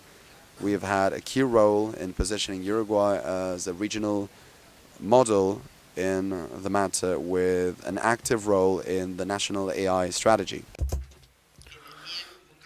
At MIEM, we want all our policies to include and promote innovation and sustainability. These are two crucial pillars for our areas of action. We are also working in the promotion of AI infrastructure in the country, so that it can be used in the private and the public sector. We are having working meetings with other agencies and companies so that we can define the needs and establish the required action plans. And we believe that the IGB will be helping us in the promotion of this project. We have promoted agreements with companies and governments to strengthen our national capabilities. We have signed strategic agreements with leading companies like New Lab, Microsoft, Amazon, Qualcomm Technologies, and NVIDIA. We also signed agreements with the government of the US, agreements that reinforce the adoption of AI in Uruguay. As a result of all this effort, we have organized several events, such as a couple of months ago, we celebrated the first year of Microsoft Labs right here. It was great to listen to these executives of the company telling us how successful the experience has been so far. We are very, very proud of all this. Microsoft has only 6 laboratories outside the US, and the one in Uruguay is the third one. And it was great to see that the results obtained in Uruguay are of the same level of other Microsoft laboratories in the world. The executives highlighted the special conditions of Uruguay, like the high education level and the per capita development.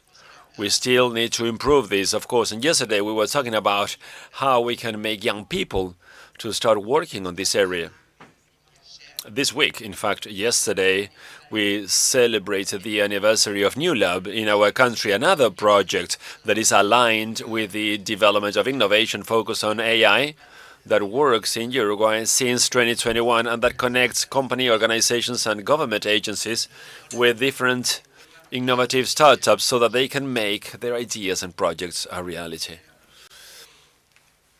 Aiming to reinforce all this, we open the Uruguay Innovation Hub Campus, a program that was installed in the Ministry of Industry, but now has a new location where we can accelerate different projects in the sectors of advanced technology, green technologies, and biotechnology.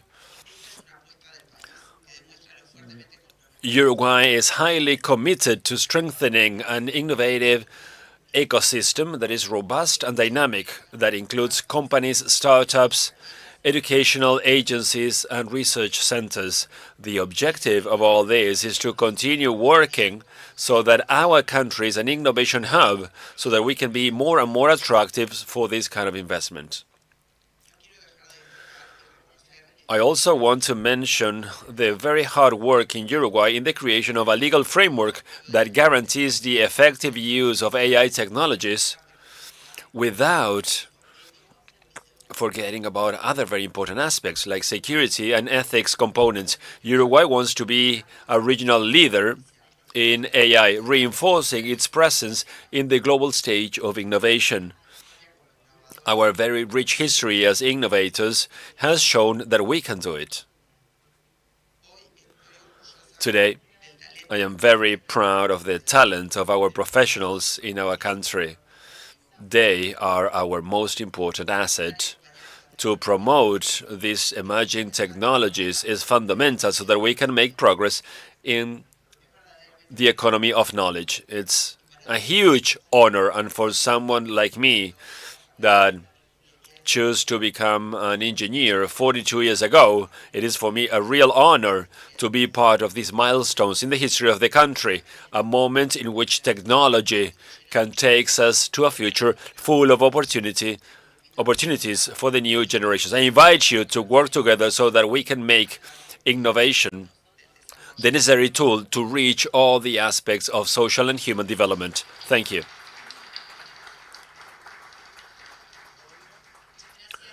Thank you very much, Madam Minister. So now we'll start with our panel. Raúl Echeverría, the floor is yours. Thank you very much, and good morning to you all. It's a pleasure and an honor to be here together with IDB once again in these kind of activities that so much contribute to the promotion of these ideas. So I think that this event is pretty timely because there's a lot of expectations in the region and in the world on how to regulate AI.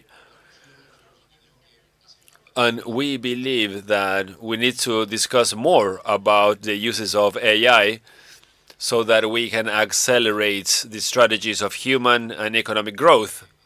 And that is what this panel is about. So it is a pleasure to be here with all these colleagues that are so well known in their areas of work. So we're going to try to make the most of this opportunity and their experience. As you all know, these are short panels. So we're going to be asking our panelists so that they answer in 3 minutes. That can be a challenge in itself, because we know that they have a lot to share, but we also trust that they can do this in the required time. Most of the panel will be in Spanish, but our colleague Alexander will be speaking in Portuguese, and for that you know that we have interpretation services available. So now I will start with one of my colleagues here, Walter Badheim. You have been working for quite a long time on climate impact on productive systems. But now we have examples on how science can contribute to these kind of studies in a different way. Also making data available in a way that was impossible in the past. And you know that this is one of the key components in all these changes. And you're also using very modern techniques to analyze all this data. So what do you think the impact of all this would be when finding solutions to productivity and sustainability issues? Well, the climate issue is very important because it has an impact on the production of food. Food production faces the challenge of providing food in a very short time to, I don't know, 9-10 billion people, and we need to do that in a sustainable way. That is a huge challenge that we are facing. Uruguay is a pretty impressive case. It's a country of 3.5 million people that provides food to 30 million people, and we can produce even more than that. And this audience, I don't know many of you here. And I imagine that you probably imagine the farming system like gauchos on a horseback and dogs behind them. We still have some of those, that's true. But we also have dairy farms that use 100% of robots. There are no people in those. They feed the cows, they measure all the parameters, all through robotics. We have AI systems that identify, I don't know, an insect, a plague, and they inject or they kill that specific bug. So we have amazing examples of the use of AI in the farming sector. In the institute where I work, apart from INEA, I also work for the University of Columbia. And we work in Africa and Latin America. And the IDB is a Latin American organization. So something that is important is to remember that while in Uruguay we have this level in the use of technology use, in Guatemala, for instance, they keep working like in the old days, like 150 years ago. So I think that is the most important aspect that we need to take into account when thinking about Uruguay as a hub for this. It's way easier for a farmer in Guatemala to work with our system than to a German farmer. So being able to have an AI center, an innovation center for the production of food in Uruguay, I think it's very, very important and relevant. I'm really enthusiastic about that idea. It's a great country to have a hub, not only because of all the things that have already been mentioned, but also because it's a country that is closer to developing countries in the region where the IDB works. Thank you, and thank you very much for the time. Alexandre. Não é muito bom, mas o Brasil está lançando agora uma série de editais e projetos de financiamento focados em setores diversos como a saúde, bioeconomia, transição energética. Você pode compartilhar, o senhor pode compartilhar conosco a experiência brasileira da FINEP, como a FINEP pode utilizar esses projetos para priorizar as áreas estratégicas do Brasil? Sem dúvida. Bom, primeiro gostaria de agradecer ao BID pelo convite para estar aqui, representando o presidente da FINEP, que infelizmente para vocês não pôde estar.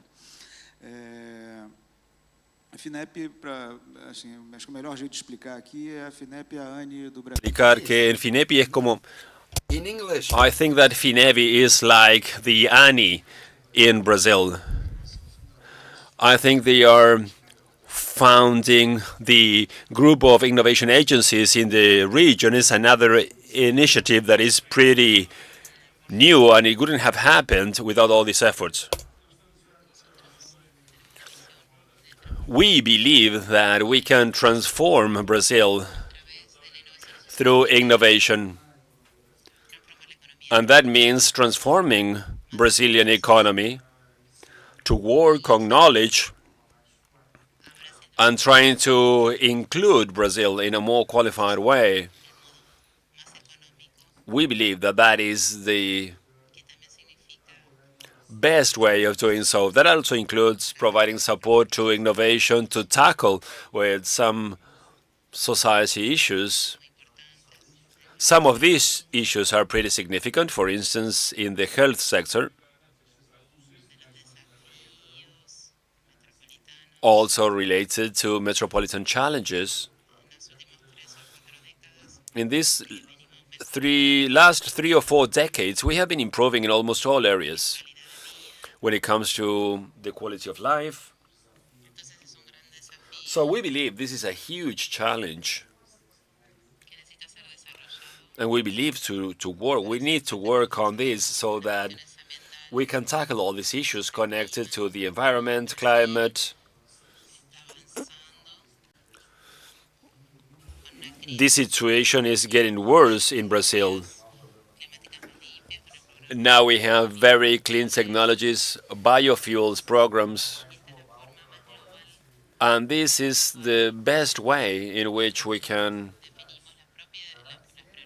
define all the priorities. Recently, the country restarted with an activity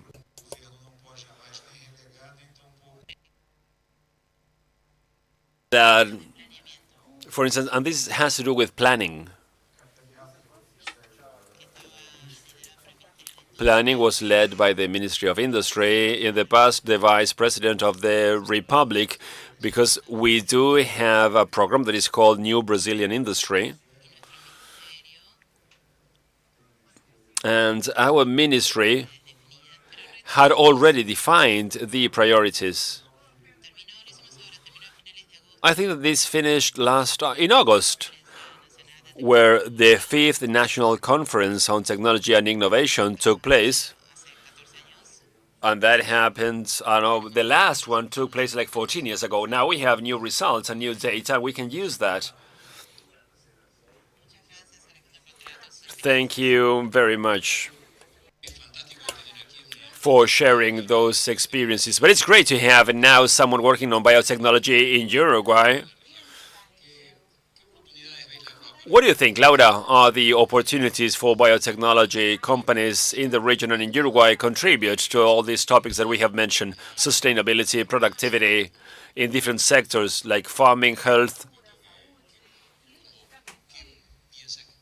And what do you think can be those special features of Uruguay so that it can play a role in this topic? I think that definitely biotechnology can have an impact on sustainability and health. And not only biotechnology, but also the insertion of biotechnology with other disciplines. In our case, we are a startup that has a global vision in Uruguay, but just like many other national startups here in the country, we're always looking to the world, and we are dedicated to combining biotechnology with artificial intelligence. MetaBix in particular is positioning itself in the sector of animal production to anticipate and to predict diseases based on air samples. So our experience has been first to innovate. We develop methods to monitor air quality, to understand what very specific pathogens are present. And then we incorporated other disciplines, such as the scalability given by technologies. We included a business model that is a software as a service B2B model. Given that these biotech models are very slow to make it to the market, so we saw some room for innovation, how we could get there, increase customer loyalty and scale up. And even though our sector nowadays, our business nowadays is centered around the early diagnosis of diseases, at the end it is a data business. Imagine what it's like to understand how some very specific diseases behave around the world. We can develop health insurances, we can have a better participation not only in animal breeding, animal production, but we are the first company to have an air collection of what is physically and what is present in the air, and the collection is physical and digital. So we can track this to 2 years ago, and we can identify pathogens that were emerging back in 2022. We can create models that may help us to predict new pandemics or common diseases.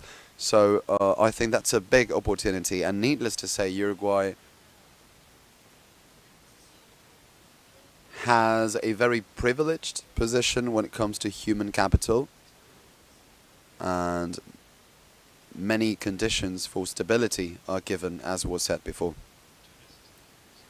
Thank you very much. You reminded me in this very same place, in a CUTI event, which is the Uruguayan IT Chamber, an entrepreneur, a businessman in the sector of logistics, said that before their company was a logistics company, and now it was an IT company focused on logistics. When you said that we are all data companies, I think that's that's a very interesting insight. Tomas, a completely different perspective from what we've been listening to so far. You work for a Finland promotion agency in Latin America, and I think it would be amazing if you could tell us a bit about what strategic sectors you're looking to. You know, Finnish business people, and how are you connected, and what's the role that you play in connected those interested people from Finland with potential Latin American partners? Thank you so much, Raul, for your question. I work for the commercial agency in Finland for Latin America, and I try to bring Finnish technologies to the different markets, in this case Latin America. And we have so much to say about this, Raul, but I will try to be brief. First, perhaps a question to the panel and to the audience. Are you afraid? Is any of you afraid of artificial intelligence? When I think of AI for industrial processes, mining, the forestry sector, manufacturing, I think of an automated process that is replacing human decision-making, as she said before, for data-based decisions. And the question is, if we want that decision to be made in the best way possible, what data are we feeding the software or the algorithm? What information do we want it to take into account before it makes the decision? Is perhaps sustainability one of those elements, or are we leaving it out? What would be the best decision for a company, for a country, for some specific sector? That's just food for thought. And now I'll go to your question. Picking up on what the president of the IDB said, the world needs Latin America. The digital revolution has flipped the charts and the tables, and now it's the world that needs Latin America a lot. Why? Because Latin America has perhaps three key elements for economic development. First, they have the productive element. Critical minerals nowadays, which are critical for electric mobility and for the energy transition. Secondly, we have forestry, which is so developed in Uruguay. If we want to transition to products that are biodegradable, compostable, recyclable, we need to look at that. And third, we have human capital. So those three components make Latin America a very interesting hub for economic development. You know that an electric car has 80 kilograms of copper per car. It's said that by 2050 the demand will not be met because there will not be enough copper in the world to build the machines and the software and everything that requires software. So how can Finland contribute? Well, we aim at something that we call green mining, where energy efficiency, where the correct use of water and the treatment of waste, of leachate, is done appropriately. So we're working with countries like Mexico, Bolivia, Chile in these issues. And then its connection to the bioeconomy, to produce products that we use every day, such as, for instance, concrete. The concrete that Finland has created is based on wood pulp. Secondly, a vegetable protein that is extracted from cellulose to feed salmon. You may think about it this way, but salmon nowadays are eating wood. And cotton and polyester are very polluting materials, and nowadays Finland is making a bet on a wood pulp clothes, which is reusable and compostable and so on. And these are the two main elements that we are betting on with the Finland government, and they understand that Latin America is the strategic point for their efforts, both locally and regionally. Thank you very much. It's so interesting to see how Latin America is perceived from the outside to guide our innovation strategies as well. Felipe, let's go back to the livestock sector. You've got so much experience in this. How do you think that innovations in livestock production practices have enabled Uruguayan farmers to improve, to face in a better way the different sustainability and environmental challenges?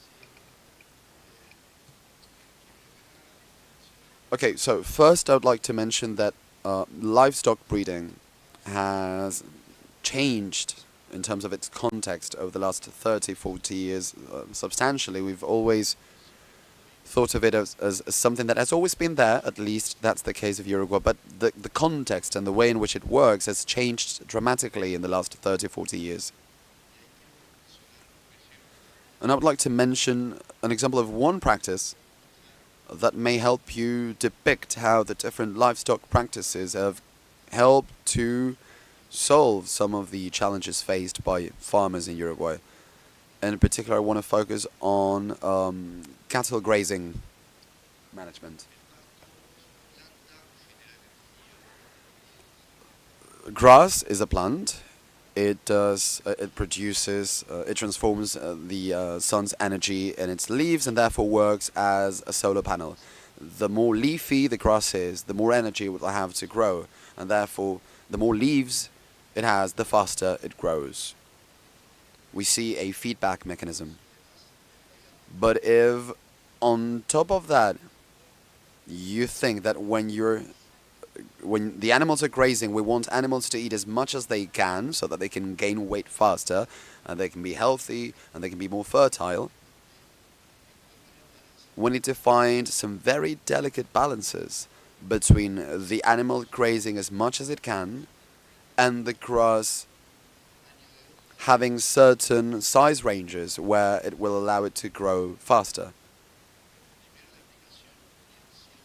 That calls for, first of all, the application of this knowledge that I'm explaining, but also striking that right balance, monitoring a lot and making a lot of decisions. That simple practice that I've just described has a lot of potential to receive assistance by data and AI. Many of these things can be remotely monitored and they can be integrated and you can accumulate data about it. Also, these practices boost productivity. They improve the economic returns of the people managing these businesses, and it gives them a solution to overcome climate variability. They end up having a more stable production.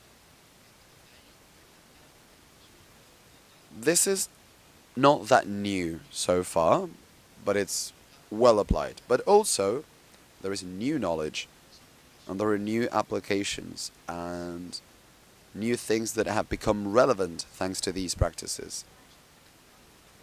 If you think about natural grasslands, where this was traditionally not that applied, and by the way, natural grasslands are the natural ecosystem of Uruguay.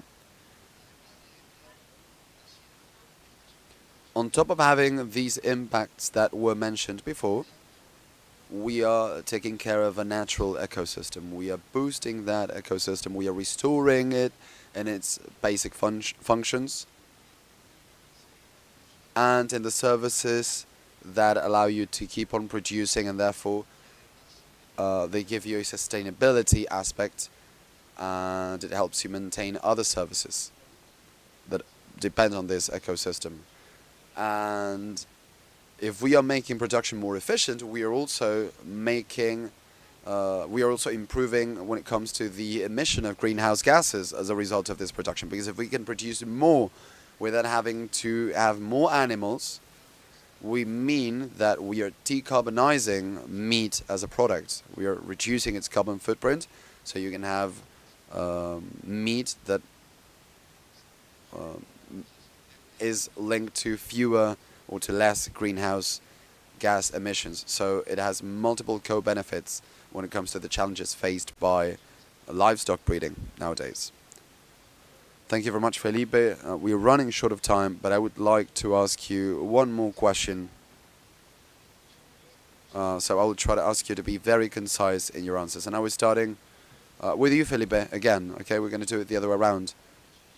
What institutional changes, what institutional innovations have taken place in Uruguay that contribute to the achievement of these goals of addressing the environmental issues, the environmental problems of the livestock sector? I don't know if you can give us perhaps an example of some positive impacts that you've seen.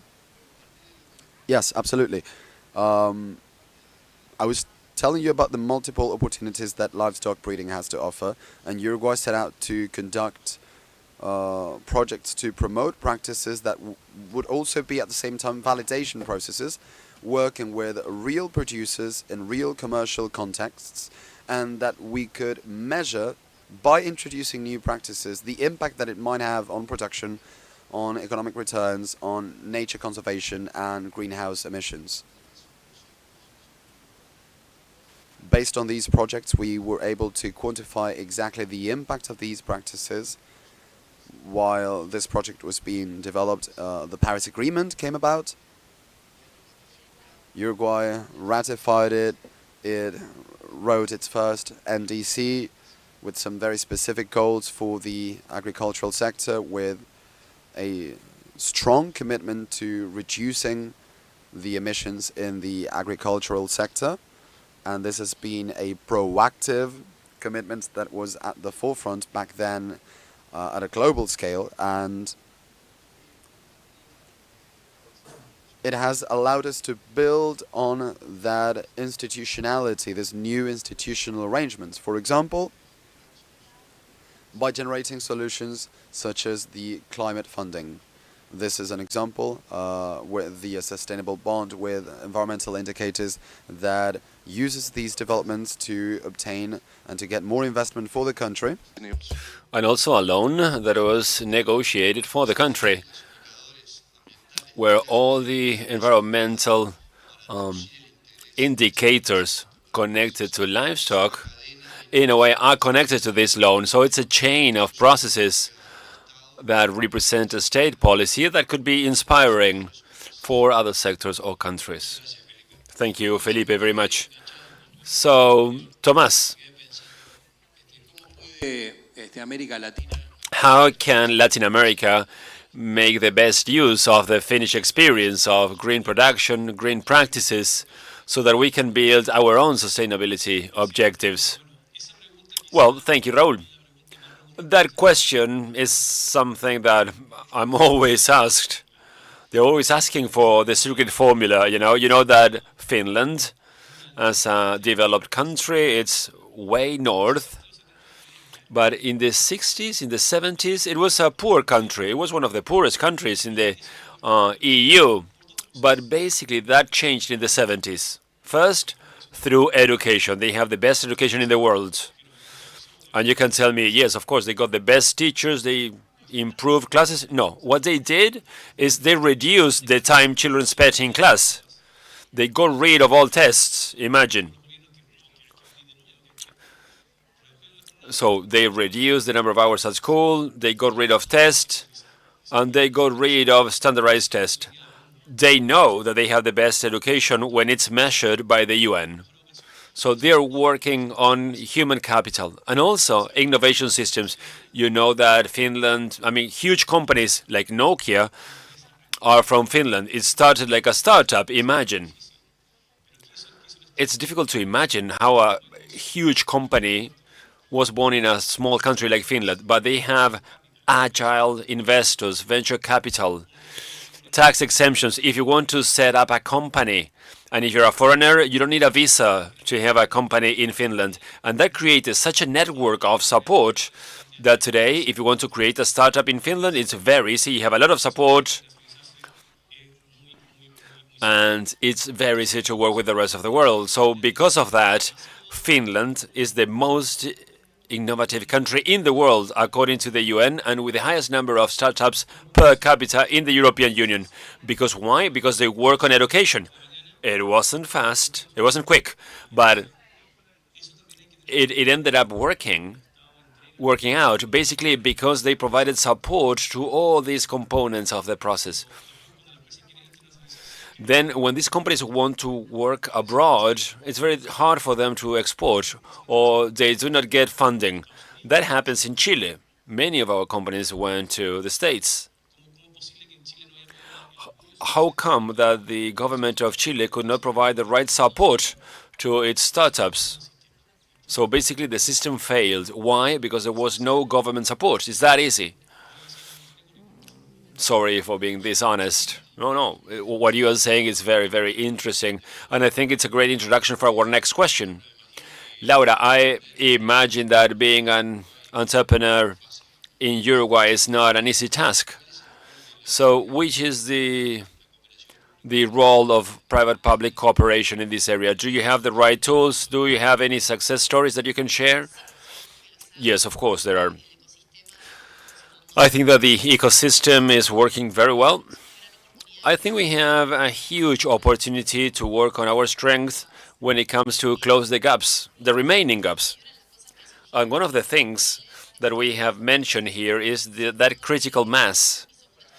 This is my second biotechnology startup. The first one was 10 years ago, and at the moment it was a revolution. There were no bio companies at the time. Today we have many, and they are of a very high quality, and all of them working in biotechnology. But we need more. If we want to be a hub, let's imagine that we want to create 50 startups. That would have a huge impact in our GDP. What do we need to create those startups? Of 10 invested projects, only 3 survive, and they are successful and can repay the rest. But we need to assess thousands and thousands of projects so that we can have those 50 startups in 10 years. We need people. We have great strengths when it comes to our culture and how we host foreigners.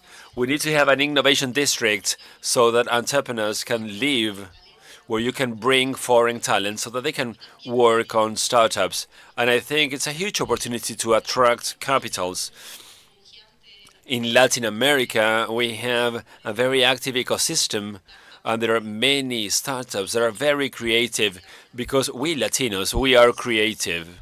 We have no option. And that in the venture capital market, they float in the US and Europe. They are not the same as 3-4 years ago. So I think there's a huge opportunity to bring those venture capitals to our country, to our region, so that they can invest. As we mentioned here, why is it that we need to go out to look for an A-series abroad? It's not only about mobility. As an entrepreneur, I could travel to the moon if necessary, but if I'm here and I have an A-series and I have a unicorn, I can then work way more with this ecosystem here.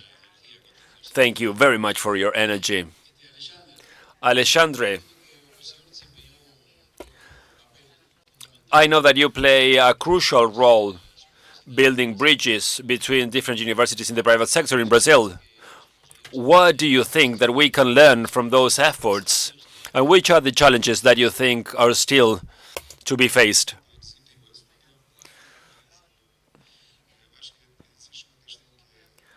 I think that there's something connected to the economy that is based on knowledge. And universities, they play a fundamental role. Also, companies that are innovative are those companies that are able to mobilize internal and external networks. So I think there's room to work on these two areas. We try to do that with the right instruments, trying to use as many instruments as possible. And we need to have a regulatory framework that can give opportunities in that respect. So thank you very much. Okay, Walter, so we're running out of time. Thank you, Alexandre. Okay, so I think that you have been working on this. Do you think farming sciences can contribute to increased productivity without having a negative impact on the environment or sustainability? And how can AI and innovation basically contribute to these factors? I was thinking, looking at the audience, if we think about the farming sector, we need to work on that. What is it that we all share when it comes to the challenge of AI?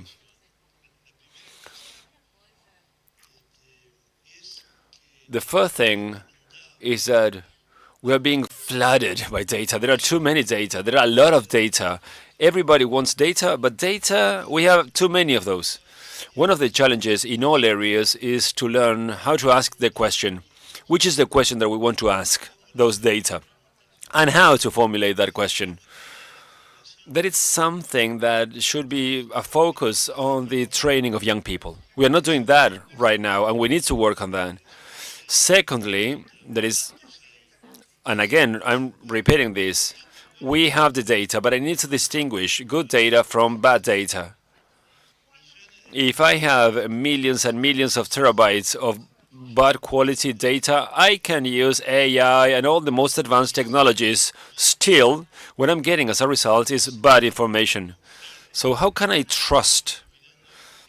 How can I know that a piece of data I'm looking at is of good quality? So once again here, I ask myself, why is it that Uruguay is such a good place for a hub? Because we are a reliable country. It's a reliable country from many different aspects, from the political aspects, economic aspects, our respect for democracy. And we have shown that our institutions are very, very strong. And you can see that if you are here.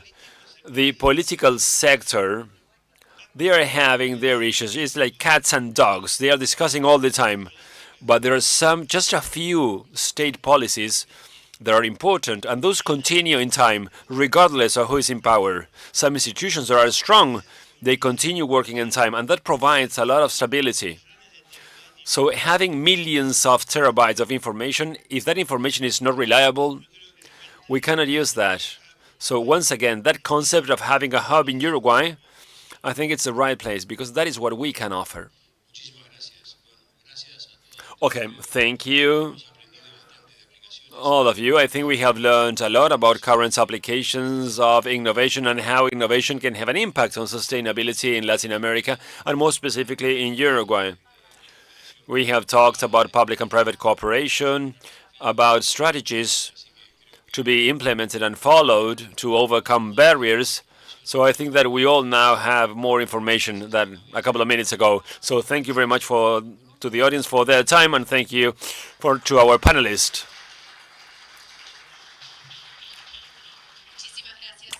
Thank you very much to this panel.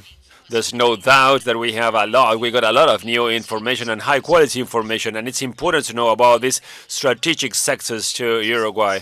Remember that you can share raw reflections and ideas through the official hashtag in the social networks.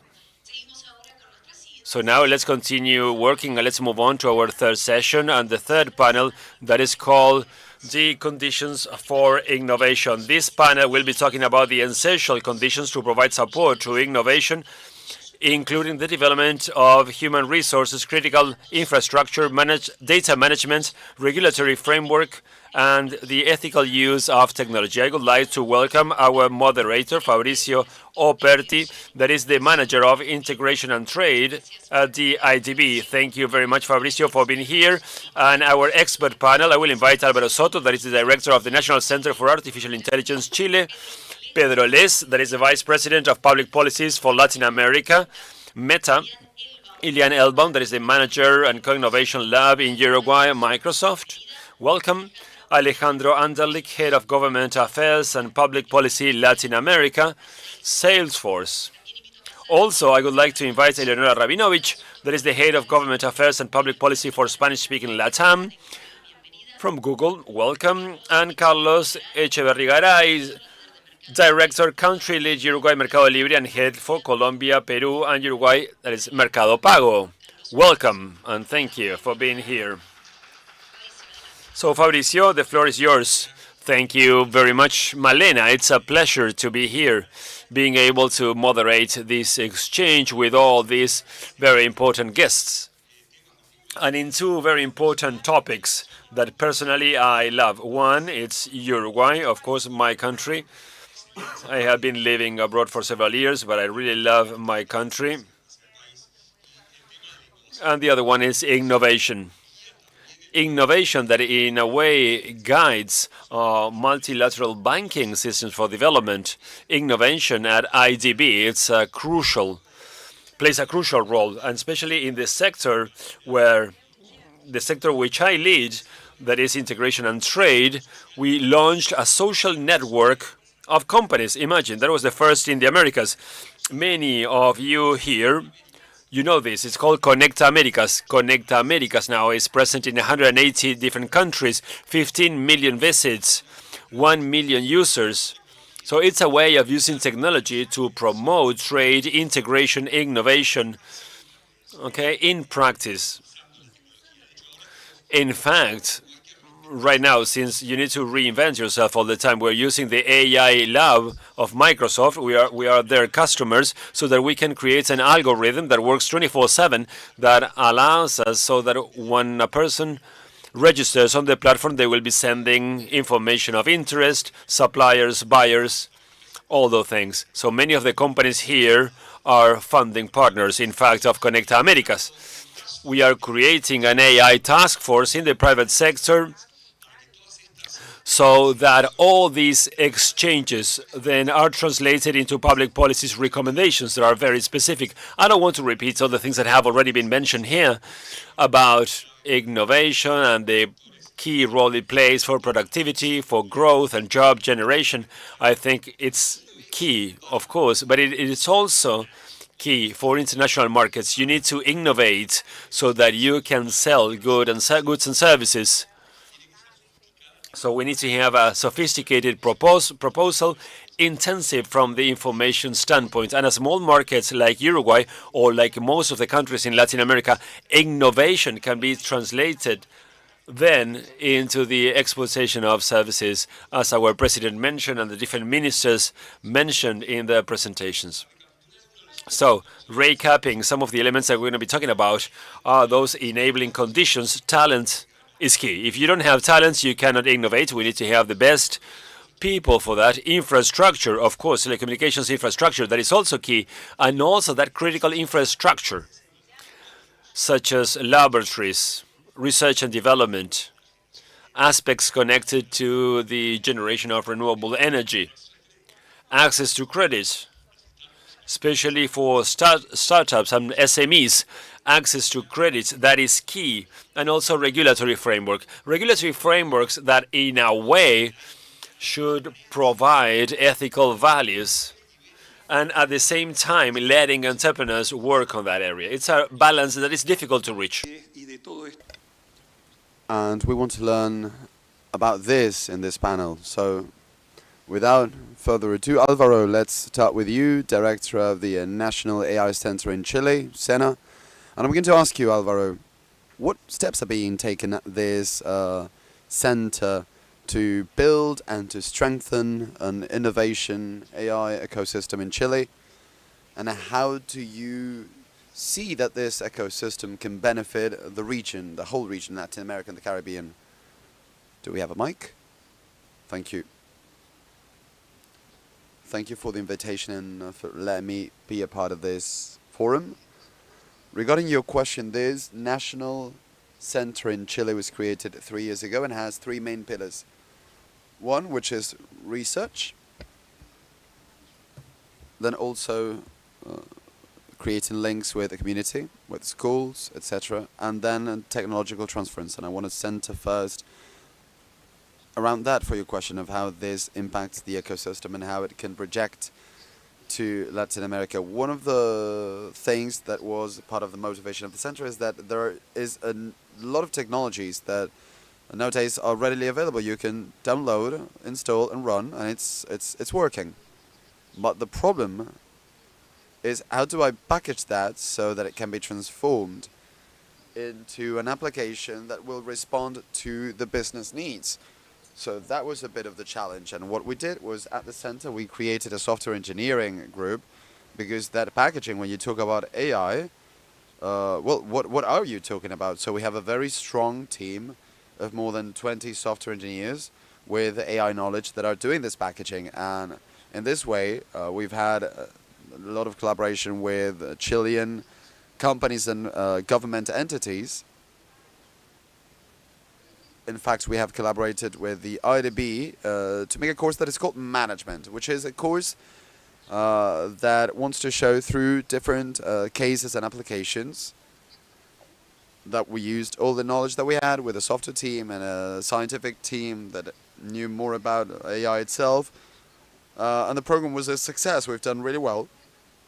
And now with the IDB, we're seeing how we can repeat that in Colombia. And I hope that we will keep repeating it in other countries in Latin America, so that we can transmit this experience that we gained through this in Chile. Parte de nuestra región. También en la parte de vinculación con el medio. Also, when it comes to connecting with the community, we presented the first version of the AI Latin American Index that we wanted to show a picture. The motivation is that we talk so much about AI and the impact and AI, but where are the numbers? Where are we standing? Not just in Chile, but in Latin America. It was a very nice project. It was done the first year with 12 countries, with groups in all these countries that surveyed the data to understand how it's being used in the government and universities and companies, what people in streets think about AI. And that was done, and the ECLAC became a sponsor, and now we're going to launch the second version that is extended to 19 countries. And again, the idea is to be able to show what's happening and to do it over time and see the evolution. Some very nice things have appeared in this index. We don't have any one dominating country. For instance, in Uruguay, all the things related to open source issues are really good. And it's amazing what you guys are doing here in the country, which is one of the engines that enables AI development. Chile is doing really good in terms of with its institutions, Brazilian startups, Peru with regulations, Mexico with patents.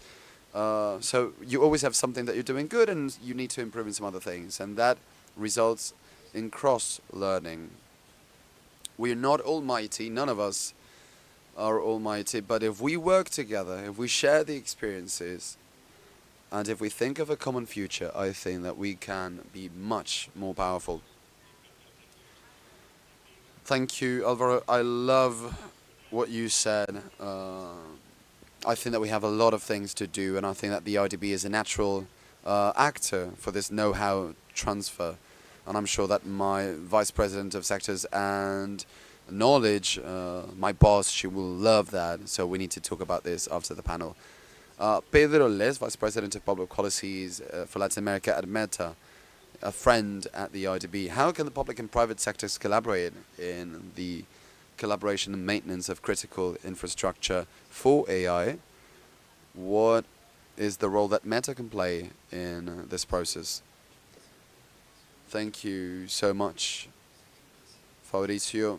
Thank you for the invitation. I love to think of innovation together. When you talked about Connect Americas, well, now we have the new challenge of seeing what we can do with AI to help the region. I wanted us to rethink what we understand by generative AI critical infrastructure, and to think of some key factors such as the models on which you can develop Gen AI applications that are having a central role, and these models reflect huge investments and efforts from the get-go to generate design, computing power, training and technological advancements, which is so difficult to replicate time and again in our countries. Another important factor has to do with the distribution and the access to these solutions. And there we have a key factor, which is that AI solutions need to get to the hands of the companies, startups, businesses, governments in an easy, free, simple way through platforms that are available and that will be used by millions of people. A clear example of this in our region is instant messaging, where AI has the capacity to integrate itself into these platforms. When we think of how Meta can help the region, I see it from two complementary perspectives. R&D, which is very much connected to what Alvaro was saying, open, free models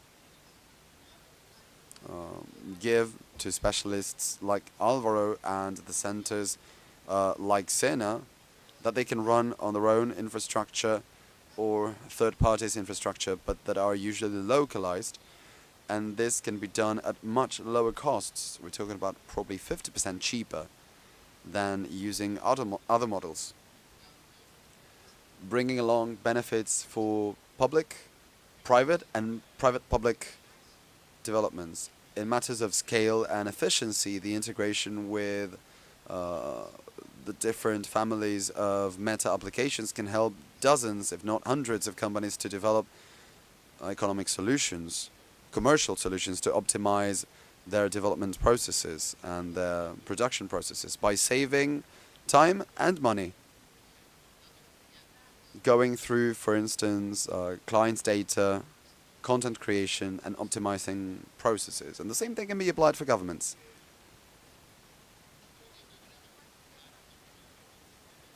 I think we have a great opportunity to work with multilateral bodies, governments, and the private sector in creating customized models for the region's needs. Based on these open models, while combining it to other types of models, in a way such that you can give more and better services to the population, especially in government matters. We think that the derivation of these models that have had such a big initial investments are not necessarily exclusive of one country, but I agree with what Alvaro said. We need to share those best experiences, and they can be leveraged by many countries in the region, especially using the competitive advantages that we have, which is that in most of our countries in the region, we speak one common language. We all speak Spanish, except for Brazil, and we have some common goals as well. So nothing is preventing us from working together through bodies like the IDB to develop this kind of solutions. The pandemic presented us with a big challenge, and it taught us that it could be done. How quickly we resorted to WhatsApp, and through chatbots we started developing quick solutions for the pandemic, and many countries implemented these solutions and they gave quick answers. So I think that we are ready to take this step. Thank you, Pedro. Open models, solutions, and this regional nature, this idea of sharing and scaling, I think that that panel is going to give us a lot of homework to be done. Aliane, she is the manager at the Co-Innovation Lab at Microsoft here in Uruguay. How can we foster more know-how transfer between the Uruguayan lab and the rest of the labs around the world? And also talking about this collaboration between labs things of Microsoft in particular. Thank you for the invite. It's a pleasure to be with you here today and with my colleagues. Just to give you a little bit of context, it's a co-innovation lab at Microsoft, which means that the idea is that companies, together with Microsoft, together with the government, can innovate in AI. The process is very simple. The companies make an application online. It's very easy to have access to the lab's pipeline with a specific use case. And I think that's the key aspect of this lab, which is try some use cases that you feel are a business pain for the company, something that you believe that will result in greater efficiency and effectiveness that is going to be useful for your company. You come for a prototype at the lab. We give you free infrastructure. We give you the know-how free of charge as well. And our developers and solutions architects will help with the different developers in the companies, and we will teach them how to work through this know-how transfer. The lab also finds the customer, goes and meets the customer where they are. For those companies that are just starting their digital transformation path, their AI path, we work together on a roadmap and we see what services could be used, what they need to do, what are the main business pains, what are the most real life cases, which are not AI uses, but rather automations, simply automations. And we kind of like zoom in on the real cases where you can use generative AI or good old machine learning and AI. But just that's to give you some context of what's being done here in Uruguay. As Minister Elisa Facio said, the lab is located also in 5 other locations, one in Redmond, one in San Francisco, one in Munich, another one in Shanghai, Japan, and the 6th is Uruguay. And a mandate is for Uruguay and for the region. We are managing to become this innovation center for Uruguayan companies, but at the same time, we can get to the whole Microsoft Corporation a lot of things of what's going on in Latin America, and that's very valuable for local companies because they can have a direct conversation with product engineers at Microsoft, which is very difficult for those of you that know the corporation. And they can get some insights on the products, how they work, how the different services work, for example, Azure, which is the Microsoft Cloud. And at the same time, we are visibilizing what's being done in the region. For instance, in our lab's websites, we have 3 use cases here from Uruguay. Biotech company, healthcare companies, and agri-tech companies that are doing things which are absolutely innovative. And if we didn't have a lab in Uruguay, that would have never happened. So we gave it visibility to the whole corporation. And this regional Uruguay hub is not a theory with a lab like Microsoft's here with a regional projection. This is key to position that innovation hub with which to which the IDB is very committed. Alejandro, you work with governmental and public policy issues at Salesforce. Now we're going to take a look at the list of data which is key to feed all this. How can we ensure data availability for innovators in the region? And how can technology, in a way, facilitate access to this data? What is your vision about all this? Welcome. Thank you, Fabricio, and thank you, everyone, for having me. I'm answering your question by answering a question by another panel. If we are afraid of AI, I'm not afraid at all. But I cannot sleep thinking about the ways people can use AI. At the end of the day, I think it ends up being an issue of reliability. Reliability for our company is very important. Everything that we do is based on reliability. And we need to build trust in this kind of AI technology.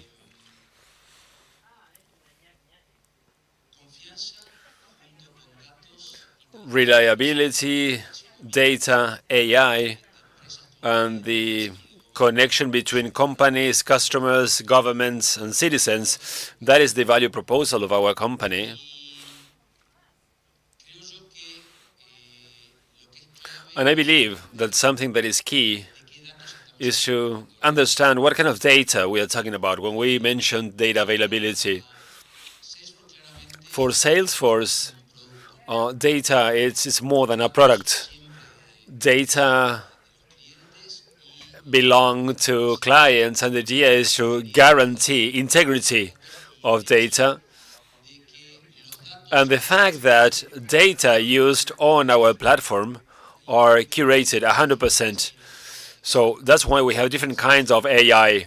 one that you can use in a business relationship. It's curated, and we are using data that are specific of customers so that we can provide a better user experience to our customers so that they can make the best use of AI. So basically to make sure about data integrity, data reliability, making sure that those data are protected by very high standards of security and privacy. So first of all is to guarantee that reliability on data. And something that is very relevant here, and it's something very special about our company, something that we started promoting in 2018 and that was adopted by other companies, is the fact that since that year we have an ethics company for the ethical use of AI.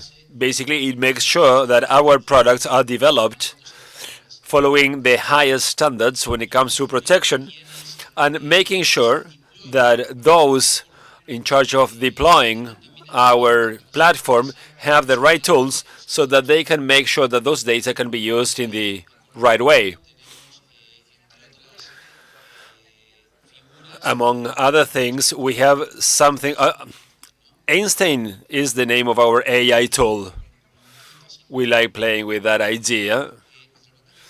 So our platform, Einstein, they have a translator that basically makes sure that, for instance, when you have a prompt and you transfer data to a large language model, we make sure that that sensitive data is not captured by that technology. And at the same time, we make sure that those data are anonymized when it goes from the prompt to the outside world. It's kind of difficult to explain that in 3 minutes, but it's great to see that in practice. We are doing that with different governments all over the region. In the case of CENI, I remember we had a very interesting session between Rodrigo and our people in the ethical use office, and how that layer really protects data. So basically, and summing up, it's about reliability, reliability, and reliability. So data, ethical use of data, reliability, those are regulatory challenges, basically. And that is when that connection between the public and the private is key. So it's about regulating, but not only about regulating. And we need the private sector, the public sector, and the academia working together. Eleonora, you work for Google. You are the head of government affairs and public policy for Spanish-speaking LATAM. So which are the necessary elements to promote innovation? That easy? That hard? Tell us about that. And how can that be applied to Uruguay? Well, thank you, Fabricio. Thank you, IDB. We are very happy to be partners of IDB for so long, and we're very happy to talk about this topic in Uruguay. Uruguay, that we consider this country a hub for innovation. And we know it's a country that is really interested in continue working and becoming a hub of technology and innovation. Your question is very relevant in this AI era. Google is an AI-first company since 2016. AI enhances, in a way, and it's behind many of the products that we use on a daily basis. Map search, Gmail, Workspace, Gemini, of course, that is our AI tool. And also we focus our efforts in developing tools and AI products that can be used to solve the most important problems of humanity. For instance, climate change. One that is very useful and I really like is FloatHub. FloatHub is a tool to detect flooding We have monitoring points within the platform that are used in Uruguay, and of course it's available to several countries in the region, and it's very useful to detect floodings. That of course is a very important issue in many countries in the region. Some years ago, and that is something we talked about with you, Fabricio, we presented Digital Sprinter that from our experience and from our vision provided a roadmap, a series of recommendations for emerging markets of developing country can make the most of the power of technology to generate economic development. That I think that is a key element in all this. Basically, innovation at the service of social economic development. This year, we had an upgrade of that report. I will share something with you. You can download this from the internet, and you can read this online, so that we can take these recommendations to the realm of AI and how to generate development in AI, like being AI sprinters, how to capture that value so that we can generate economic development at the service of our markets and our countries. So basically, based on our experience, there are 4 recommendations that are key to us, and that in a way answer that question about how to generate innovation and how to capture this opportunity. And basically, these are included in 4 different pillars. The first one is connected to investments in infrastructure, in digital infrastructure. We've heard a lot about that today in the morning from Google. We are really committed to investing in digital infrastructure. In fact, in Uruguay, we have already landed 2 underwater cables that are part of our digital infrastructure, together with other assets. And then when we talk about AI, the idea is to use this infrastructure and to adopt cloud services. Why? Because cloud computing is the entrance to the implementation of scalable, efficient AI programs. For instance, adopting cloud-first policies, that is something that is really significant to make the most out of AI and the possibility of generating AI projects. The second point has to be with modernization of a national data system. Basically, that is the key input to generate localized trainings. The third point, and we talked a lot about that, is to generate talent, basically to train the population in the use and development and implementation of AI at all levels. Basic knowledge, a generation of innovators, a generator of implementers. Uruguay is working really hard on that. And we believe that the private sector needs also to play a role. We are committed to performing our role so that we can increase digital skills. This year, we announced a $15 million fund for all emerging markets to provide support to the development of digital skills in AI. We are working on different projects together with civil society organizations all over the region. We are interested in providing training to teachers and children so that they can learn and to understand, having a critical reading, right, of technology and AI, but also to use that power of AI in educational processes. That's why in Uruguay we are developing some project that is called Chicos Net. There is a platform called Humania that you can discover more about that, so that we are providing training to children and teachers in the use of AI. Lastly, there's a project that I love, and we worked that at the beginning of the year together with Fabricio and with your area. It's a course, an online course that is part of the Conecta Americas platform, so that all the SMEs in the region are invited to register and to receive workshops and implementing training sessions on AI and in digital tools, because we know that SMEs are the engine of economy, and it's important that they have all the right resources. This is connected to talent generation at all levels, people, SMEs, and lastly, generating a regulatory framework that allows us to innovate in a responsible way. We believe that it is key that countries can think of and discuss national strategies at a multi-sectoral level. Uruguay has already been doing that, so that they adopt a regulatory approach that is based on risk. That is to say, a regulatory framework that understand the different categories of risk behind the use of AI that is not the same to all the services, and that can generate this connection between respect and protection of users' rights, while at the same time promoting innovation so that countries can make the most of the opportunities provided by AI. So these 4 pillars I told you about, they are a very important starting point when thinking about innovation connected to the use of AI. Thank you, Eleonora.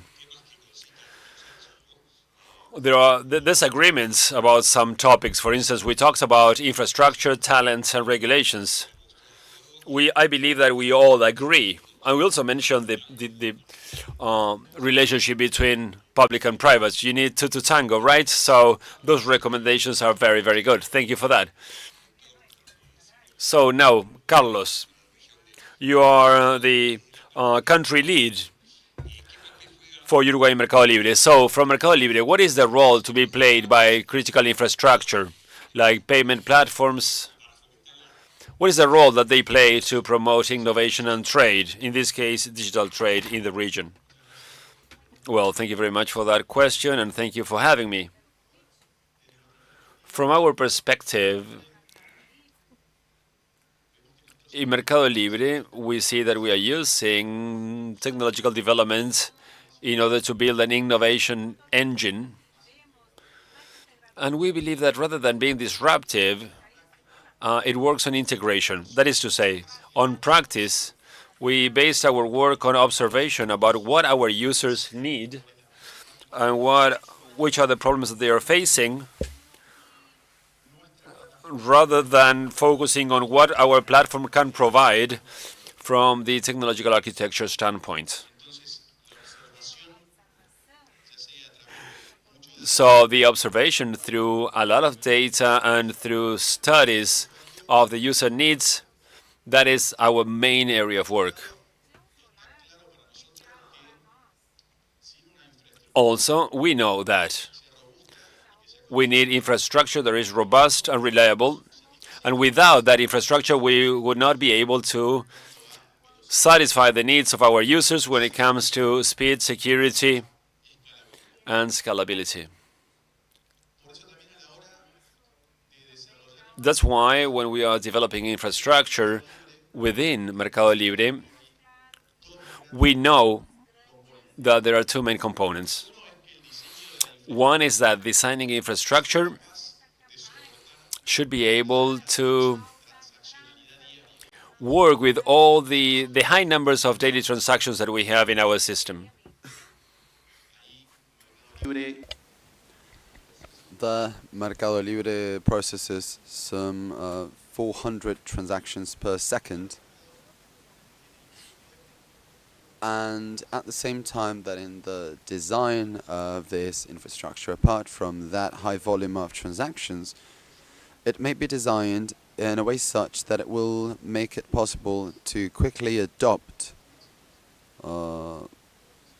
technological innovations, so that it will have the flexibility to quickly adopt innovations that can keep on improving our customers' user experience. And last, you were asking about accessibility and security. Mercado Libre is this year will have been 25 years in the market. And at the center of all we do, you have accessibility and security.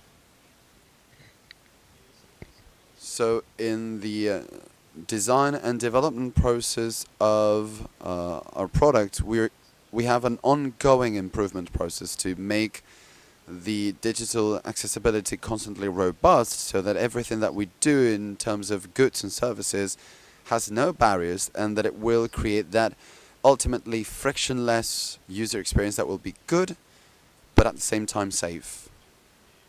Of course, taking a look at the customer, at the user when it comes to, for example, government services to add that extra value. This is the most crowded panel of all, so it's going to be very short in the second round because we have only 10 minutes left. So just maybe tops 2 minutes and you can answer the questions. And we're starting with you, Alvaro. What about biases and discrimination, which are not easy when it comes to AI? Any ideas of how to tackle that? Okay, so we have this revolutionary technologies such as ChatGPT, this GPT models that shows that we're talking about a new tech scenario. I was on my way here this morning and I wanted to get the address. And I asked the address and it gave me a number of addresses. I just wanted to have one address. And well, that technology is available and we will see it in the next couple of months. And it's very important for Latin America that we get on board. And one of the things that we are doing at Senia is to develop a LATAM GPT model. And this is a bit about your question. For those models, you need two things: a lot of data and a lot of computing. The big companies that have been developing these models to generate these data, how do they do it? Well, it is a daunting task. And what they did was they went to the internet and they downloaded the data. And of course, this does the trick. It gives you a lot of data, but these data are everything, and then it has produced some problems. So one of the things that we're doing in building this model is a new way of doing it. We have so we need to get data from everyone, and if we start knocking the doors, they're going to say, "I don't think so." But what we've done is to knock on the doors of different groups of people in a region. In fact, in Uruguay, you have data UI and some other groups that are actively participating in this, and we are saying, okay, we have more than 10 countries, 20 organizations participating in generating this big information on Latin America, which is so important. If you ask questions about Latin America to these models, I've asked a couple of Chilean questions. It seems as if every single book in Chile was written by Pablo Neruda. Unbelievable, but it is true. They know nothing about Latin America because they have been pre-trained with a little information about Latin America. So the idea is that we can have a model that will know a lot about Latin America, and that is something that we are participating with. And you also need computing. Nowadays in Chile, we're having a computing center of more than $12 million that I hope that towards the end of the year, all the information that we have collected for over a year on Latin America will migrate, will flow to those thousands of processors that will learn from a culture, from a history, from our idiosyncrasy, right? In a way that it will not be just a useful model, but that it will generate a certain sovereignty, because everything that is being developed there is going to be open. The idea is that we can sit at the table of this technological development from Latin America with a certain level of technological sovereignty, and that's definitely one of the main goals of this initiative. And as it is open, you're all invited. This is something that is being done by the community. It's led by Senia, but it is a project for each and every one of us. So technology is important in one way. Maybe you have the left, the right, the black, the white, the ones on top, the ones at the bottom, and that creates cracks and divisions. But there's something magical about technology as a development engine, which is that it's very unanimous, and that it truly unites everyone. So I think that uniting in initiatives like this is very important. Great, Alvaro. A lot of people are going to be knocking on your door after this event, I think. Pedro, how do we bridge gaps for training, for jobs? When the president of the IDB was talking about the opportunity of bridging gaps in Latin America, well, I share that vision. We have a unique opportunity, but if we don't start implementing solutions of the things that we have discussed and we generate those enabling frameworks, what will happen is that that bridge will become bigger because the OECD countries, the more developed countries, will have a big implementation of these tools as well. And if we don't implement them, we're going to be lagging way behind. So what the ILO is telling us nowadays is that in Latin America and the Caribbean region, 30 to 40% of workers are exposed to some kind of generative AI. Imagine what must be happening in the more developed countries. For this, there is a directly proportional relationship between the local capacity and the localization, the generation of local solutions that can be adapted to the region's reality. So we want local entrepreneurs to be the ones who develop those solutions. And of course, we are using the recipes that have worked, hackathons, boot camps. We have these things that are focused on, for example, solving critical challenges. We're closing the second round in November. With the IDB's Tech Lab, we also work in this program, and we are developing also on Llama some technical workshops to see how we can deploy this in the region and to boost an AI environment, which is the most important part. Because it's not just about what companies or governments can do, but if we don't have that ecosystem where people see opportunities in the very ecosystem, well, we're just going to miss that flight.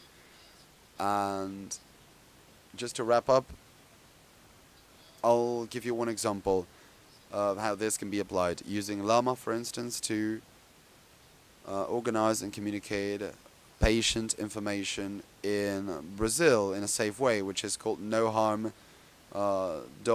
We've worked with optimal routes in transportation with the IDB, and as we said before, in Uruguay we have worked with, for example, floodings. Just a few examples of how this can be used. Okay, but that's a very good transition to Eliane with a sense of urgency that you were describing. But what about the ecosystem for startups? What else can be done to empower, to unlock those innovation forces in the startups? Yes, I think that something that's worth highlighting is how can we overcome, first, those barriers of access to technology, and that has to do with enabling knowledge, enabling the access to infrastructure.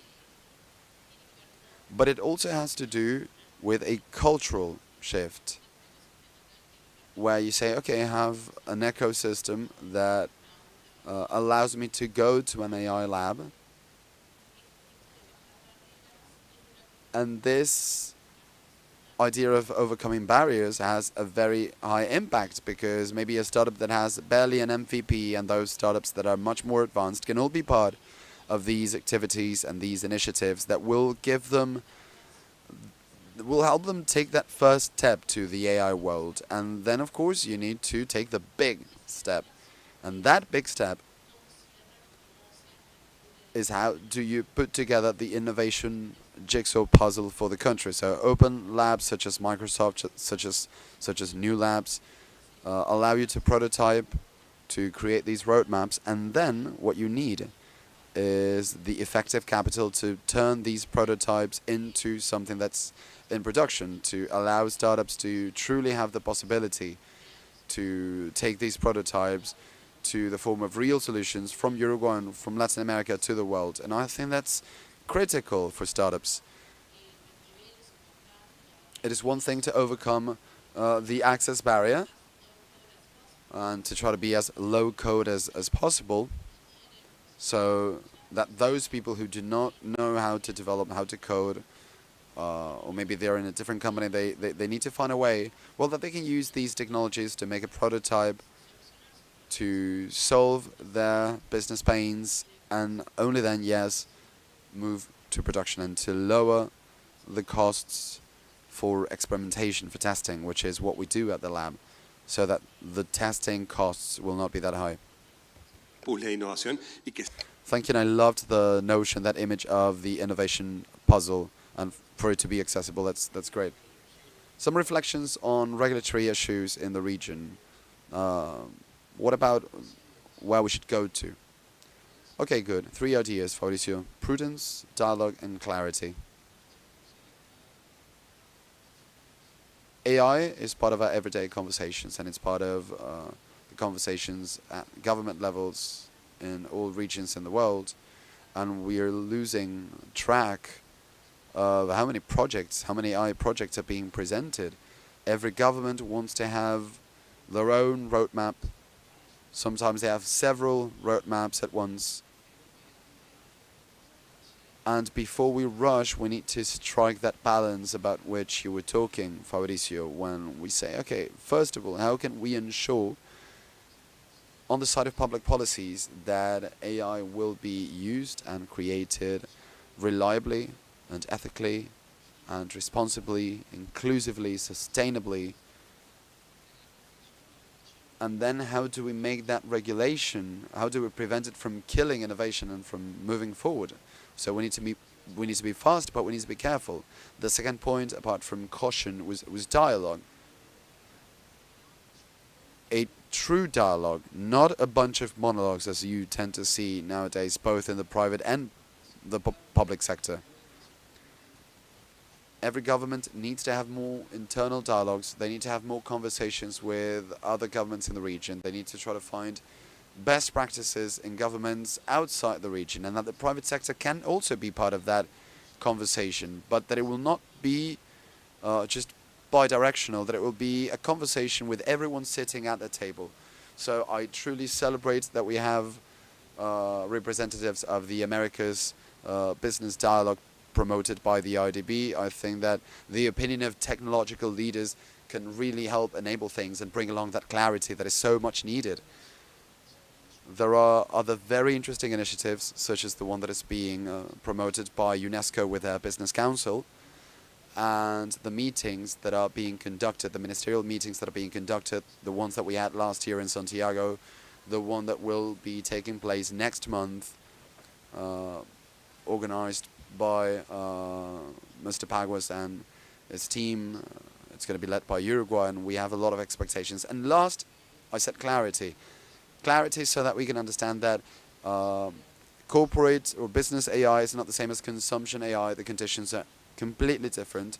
The different actors involved in the AI chain may vary. We don't need to regulate all the same. A developer, a deployer, or an AI distributor, and we need to bear in mind all the risks associated to that use of AI, more than AI itself. Okay, let's hope that this dialogue was very cautious and clear, and we're contributing to the cause. How can we empower different digital companies in the region? Well, going back to our framework of digital sprinters, we mentioned 4 areas that can be used to capture the opportunity of digital economy and to empower digital companies: infrastructure, talent, generating sustainable communities, generating regulatory frameworks, what we have been discussing so far, and investment in SMEs and startups. A program that we really like that we implemented in Uruguay was the Academy Startup. In Uruguay, they have the context of the innovation ecosystem that is very, very active. And it was an experience together with Ande and Annie, and that was very powerful, and we were able to empower all the startups in the region. But some final thoughts about this, and that is connected to the third question that we couldn't answer because we ran out of time, that has to do with the ethical use of AI. That is something very important that we couldn't discuss. I just wanted to say that our approach, our motto, in fact, in Google, when it comes to AI development, we sum up in that phrase that should be bold and responsible at the same time. We need to offer all the benefits possible to the highest number of people. We want to address those benefits based on our AI principles, and doing that together between the private sector, the public sector, and all together with multilateral agencies. since 2018. In 2018, we published our first ethical principles connected to AI. I invite you to read those. They are all published. And every year, we publish progress reports on the use and implementation of our ethical principles when it comes to the development and implementation of AI projects. So we are convinced that innovation and responsible ethical use, they are together and they go hand in hand, and let's hope that we can continue working on this for the benefit of innovation in Uruguay and the region. And if we're talking about this, being bold so that we can start using new technologies, and how can we develop and integrate new technologies. Okay, I'm on a rush because we are running out of time. When it comes to regulation, our vision, basically, it's this very, very thin line between hyper-regulation, because if we do that, we can prevent innovation from developing. And if you want to be an innovation hub, you have to be careful with those issues, making it scalable. We are working now in 18 different countries. We have developed our own AI. And what we're looking for, basically, it's to look at the regulations and try to do that so that we can offer an experience to the user. There is a cross-experience. In Uruguay, more specifically, we have the conditions so that we can have innovation centers. An example, in Mercado Libre, we are more than 1,800 collaborators, and more than 90% of them, they are working for projects all over the region. I think there's a lot to be done, but I think that we are on the right way to become an innovation hub in Uruguay. Just to wrap up, I would like to thank you all for being here. I would like to thank Uruguay Innovation Hub, the Ministry of Economy and Finance. I would like to thank all the team from the IDB, and especially my team, Federico, Mica, Rodrigo, Isabel, Rodrigo, Mariana. You know, you need all these people to have a great team, and also to our representative in the country. So thank you very much. You can count on us. Thank you. Muchísimas gracias a todos ustedes. Thank you very much. And these are enable conditions, things that we need to take into account. Of course, there's no doubt about that when discussing about innovation, both in Uruguay and the region. That was a very interesting panel. So let me tell you that we have simultaneous interpreting available. Channel 1, Spanish. Channel 2, English. Channel 3, Portuguese. So if you need those, you can find them at the entrance. Now let's move on to our fourth panel, that is the impact of AI on the private sector. This panel will examine the multifaceted impact of AI on the private sector, the role of the companies, SMEs, startups, unicorns, and investors in the global development and adoption of AI. I would like to welcome our moderator, Marcelo Cabrol, Chief of Scalability, Knowledge, and Impact, IDB Lab.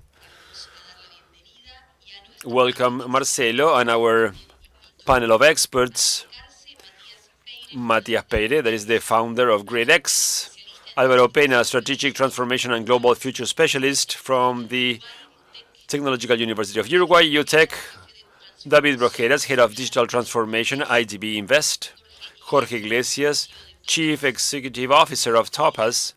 So please be welcome.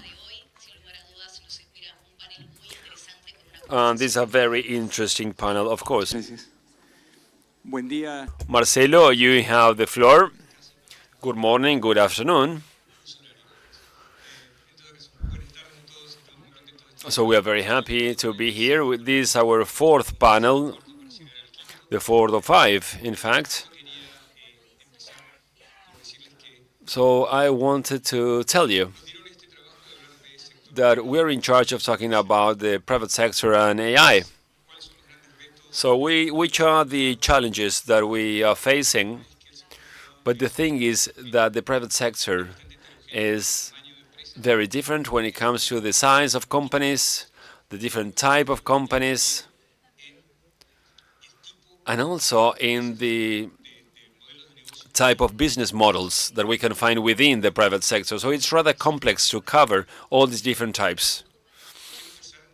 So I will start with one of the main topics that we have been discussing so far, that is talent. All companies, and that is very clear, all companies need to increase talent. So I will start with Álvaro. So this is a bottleneck, right? At UTEC, you are currently working on that. Apparently, it doesn't seem to be in the region scalable models for the creation of human talent. What are you doing at UTEC to solve this problem? Okay, so first of all, we need to ask the question, what is a public university doing in a panel on the private sector? So just I would ask you, how many of you ran today? Yeah. How many of you ran today? How many of you ran in the last month? Okay, that's good. Good. So what about if I told you that the future belongs to those that run marathons? You may be wondering, what can I do about that? Maybe I should start running next week. And that is the world that we are facing. Lewis Carroll, in Alice Through the Looking Glass, he showed that world of the Red Queen. It was a world in which you needed to be in constant movement so that you could stay in the same place. So this world of constant updating everything, that urgent need to be updated all the time, this world of continuous movement, that is the world of the future. And that is the role of the university, basically to provide opportunities for those that do not run marathons, right? How can I deal with this world that is coming in the future? Because when I open the door at home and when I see everybody running, I need to do something about that. Maybe I can start first with a short course, then with a diploma, then with a postgraduate course, then with a master's degree. I can start little by little. So to reach the levels of the elite runners, that takes a lot of time, and we need to work on public policies because that cannot be done overnight. And that is the role that we have in our technological university, is to have as much diversity when it comes to upgrades, because we all know that we need to constantly update ourselves. But they always say that the private sector is always saying that it's not enough and not fast enough. So what is the answer to that question? What can be a solution to that? The solution is that we have always tried the same methods since the Middle Ages, and that is not useful anymore. Probably in 10 years, we will sit down and think, remember 10 years ago when we had another definition for learning, where we would spend 5 years in the same center, in the same classroom? That is no more. First, that learning is diversified. Today we are talking about micro-learnings, how in a very short time I can learn something very, very quickly and start using it. Regardless of the economic sector in which I'm working, we have students of AI, robotics, jazz, creative music, and dairy farms, everything. Look at this example. The other day, there was this guy from the Netherlands that went to a dairy farm, and he said, there are people in here. And that was surprising to him. So we need to understand that we require trainings that should be more flexible, quicker, and also to embrace that idea that university is for everyone. Why is it? Who said that university is for those that are aged between 18 and 25? I remember now, the other day, the University of Arizona was celebrating that a woman that was 17 years old was getting her degree. My point is that in Uruguay, with the conditions that we have, we cannot tell a student, a teenager, to wait until he or she turns 18 to find out about AI. Okay, so you're talking about AI. I mentioned that not all the companies in the private sector are the same. So every time we talk about AI and generative AI, we are talking about digital models. And every time we talk about digital models, we are talking about digital companies.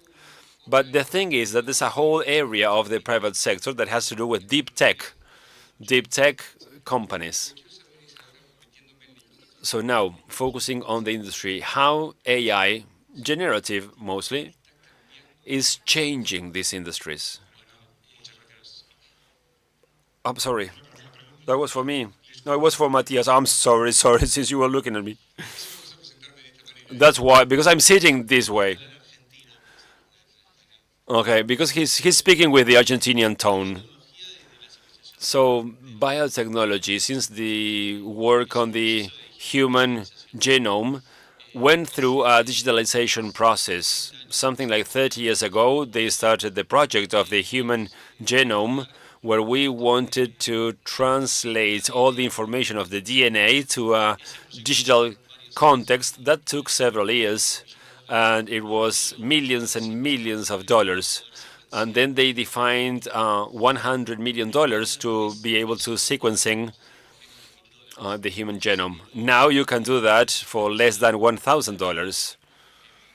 And that made the whole process easier. Now we are not talking only about genomic information, but we're talking about proteins, we're talking about information in different metabolisms.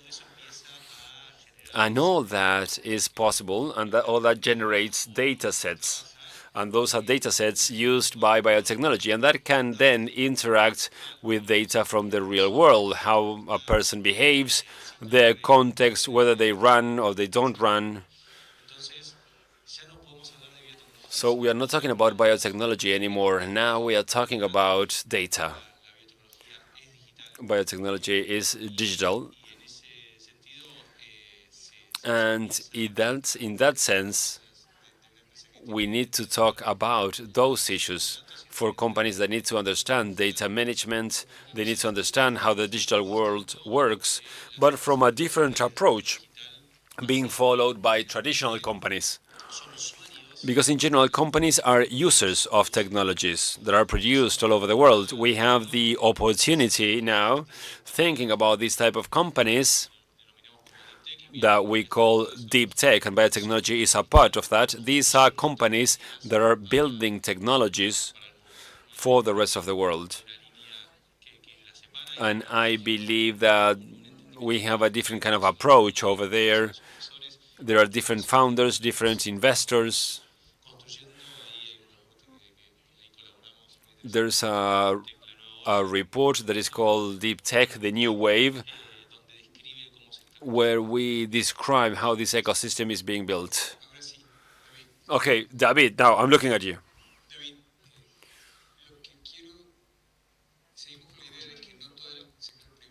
So the idea, we continue with this idea that there are a lot of differences within the private sector. We have large companies and small companies. Large companies apparently are doing better when including AI. Apparently they have a better idea of what kind of business model they can use for that. Is that a good perception that we have about the region and the Caribbean? I really wanted to make some comments. That's why I didn't wait for my turn. So as you mentioned, there are a lot of differences within the region, and also in the private sector we can find those differences when it comes to technology adoption. What we have found through IDB Invest, we have analyzed different sectors when it comes to adoption of technology or the status when it comes to digital innovation. So there we have traditional AI and now the most recent version that is generative AI. What we're finding is that there is a very low percentage of companies that are interacting, that are doing pilot programs, trying to understand what is the value of AI. Did you say low? Yes, very low according to some studies that we have conducted and that we have published in the IDB's website. We're talking about around 20%, below 20%. And that approximation is centered in very small use cases, very small pilot programs, not a thorough adoption of AI for the company. We talked about talent a couple of seconds ago, which is definitely connected to opportunities, market opportunities. En uno de los paneles previos daban algunos datos. In one of the previous panels, they were talking about the size of opportunity according to some analysts or consulting companies. I would like to mention some data of the McKinsey Institute that says that the quantified value of AI is between 2.6 and 3.5 trillion dollars, which is something like between 33 to 55 times more than Uruguay's GDP. So the capacity is there, but what we need to do is to work on capacity building, on the skills. And this is done not in a traditional way, but with new models. At IDB Invest, what we offer is funding, so that you can develop solutions that will improve productivity and efficiency and competitive advantages. But we're also offering a content of capabilities, of training. Join the dots.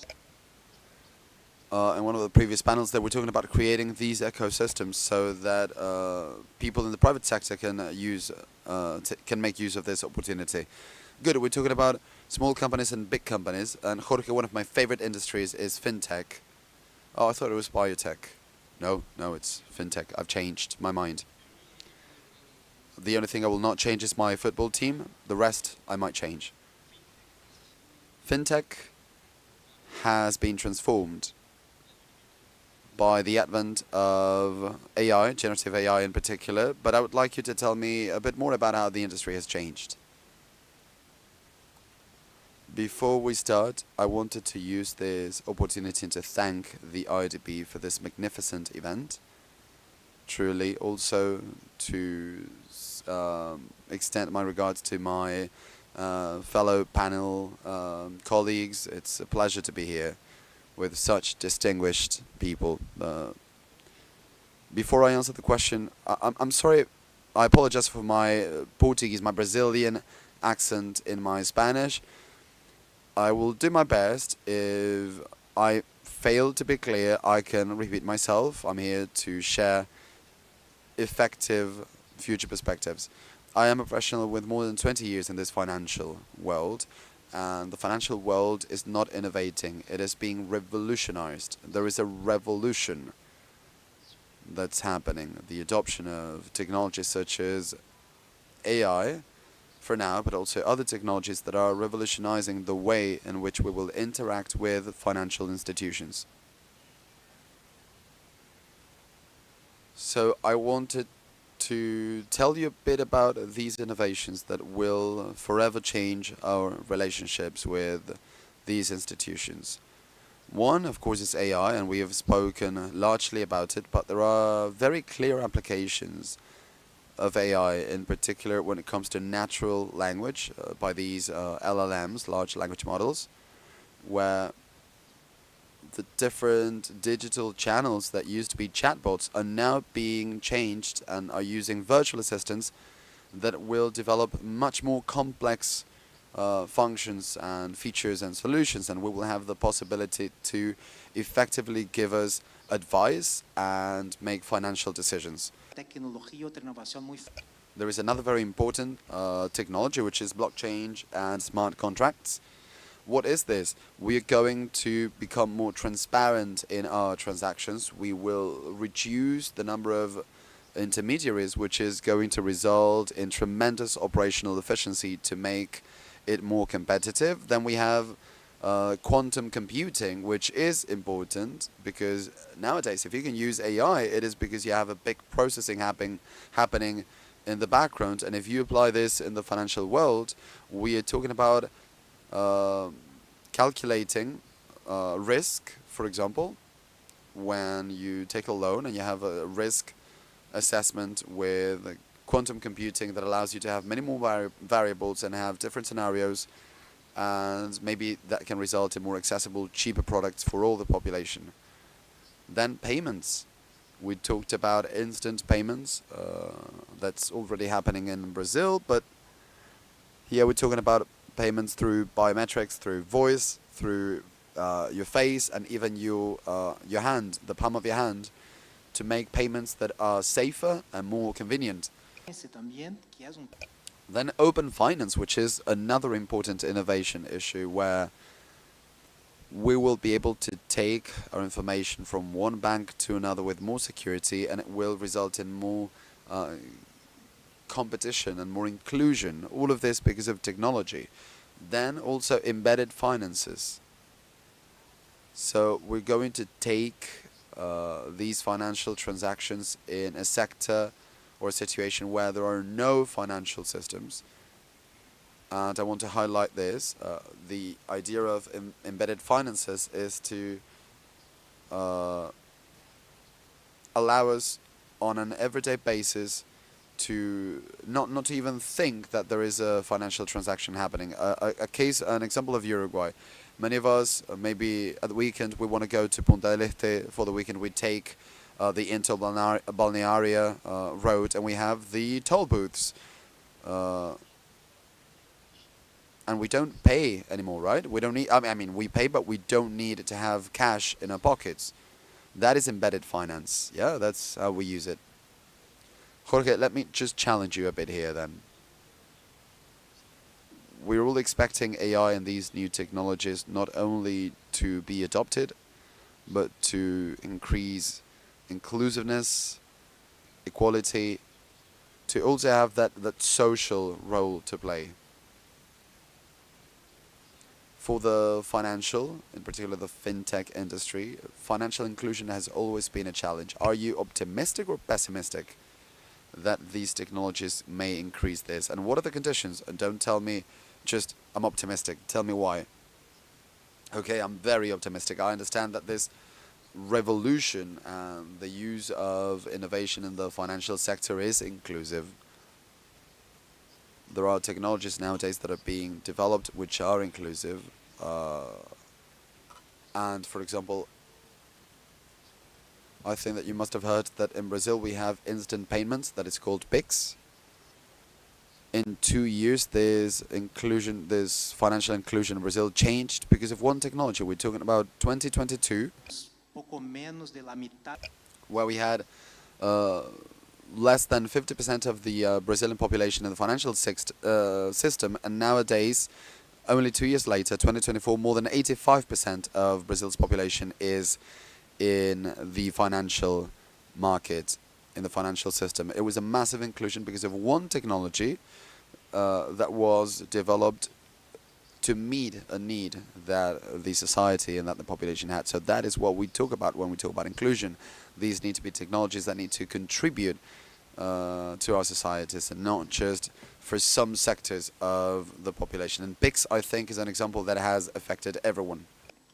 Siguiendo esta misma línea de conversación, digamos, ¿no? Alvaro, along the same lines of conversation, as you train future users, future developers, and in general technological innovators, how do you do this so that they will see the big picture? I'm talking about climate change, the demographic transition, poverty, inequality, not just by replicating already existing successful models, but by tackling these, by addressing these issues that seem to be unaddressable. How can you train these future scientists that will also be, from that point of view, social benefactors? Well, in fact, we are touring around the rest of the country. I'm going to Rivera in the north in a couple of hours. And they always say that it's important to develop two different kinds of skills. One side that has to do with the more technical skills. I'm talking about digital skills, AI, and the second thing is data, right? And that, regardless of the sector where you're found, is a thing. Those of you that work in sustainability, robotics, creative music, everyone talks about data. And in Uruguay, if you take a look at the IT sector, the more sought after roles in Uruguay, top one, software developers, second in position, second in place, roles related to data. Back in 2018, at the Technical University of Uruguay, we didn't have a master's degree or postgraduate course related to data. We didn't have it in Uruguay, in fact, but it was a different world back in 2018. And together with the IDB, we developed a program that is called Uruguay Global, and more than 300 people that have tried to learn something related to data have been through it, whether it's a diploma or a postgraduate course, even working with foreign organizations such as the MIT. And that frames the reality that we have nowadays in the market. A number of organizations that work with data, but linking it to the initial question, the demands in the private sector. For you to have an overview, in the last decades, companies have invested more than $100 billion in updating, upskilling their collaborators. And the other thing that you were mentioning is, how do we do in nowadays world where we need to know more about everything, but we need to also connect with people that know something else? How do we do this? And the key is that when we were kids, they told us you need to learn English as a second language. Well, I think that we need to understand that we need to learn a second language, which is the language of sustainability. This is a common language regardless of the area where you are. You will have to speak a language that will allow us to understand one another, regardless of whether you're working in the countryside, if you have a robot in front of you, if you're working in biotech or biomedics. There's always going to be a reference to sustainability, how today's decisions will not compromise the future generation. Okay, so now Matthias and then David, I would love you to respond, to answer this question. Yes, I'd love to pick up on what Alvaro was saying, talking about interdisciplinarity. We have a case that hits very close to home, which is biology is digital, and nowadays we have 80 companies in our portfolio, biotech companies in our portfolio, and all the projects need a digital strategy or a data management strategy in their business strategies. The thing is that these scientists with which we work, biologists, molecular biologists, chemists, they do not know how to manage these tools that will allow them to develop these strategies, so they needed to get that elsewhere. But as they did, they would interact with data scientists that knew nothing about biotechnology, and the demand was so high in these startups that we decided to create ourselves a company that would be able to articulate these different disciplines and provide them with this kind of services, which is, of course, necessary. I mean, you need to, in order to prosper, you need to have a data engineering strategy, and that's where we identified a possibility of working through the different realms. And this is fascinating because whenever we talk about AI and technology, we think about programming, we think about going deep, as you were saying, and we fail to think of what we need in each of these areas and each of these industries to truly increase the adoption. David? So if we talk about generative AI, there are 4 different domains that are being dramatically impacted in a disruptive way. One has to do with marketing and sales. The other one has to do with customer care. We're talking about virtual assistants. The third one has to do with programming and coding.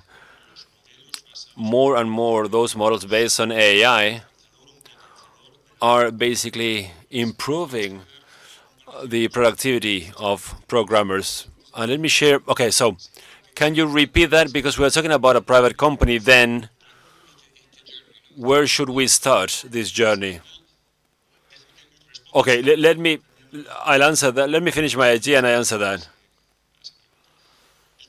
The third one has to do with programming. For instance, Amazon.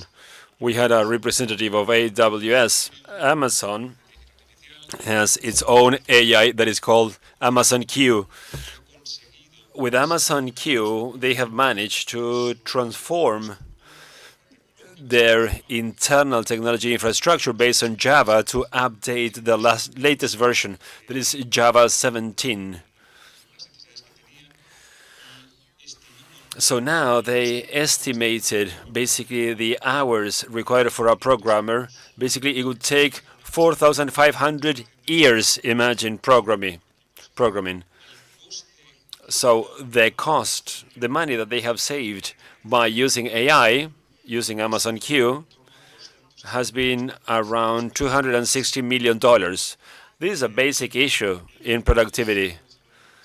the last one is what we talked about, innovation and development. For instance, that is very clear in medicine, image recognition, diagnosis of illnesses, X-rays, CT scans. Okay, going back to your question, where should they start? I will give you an example. There was a customer in Ecuador.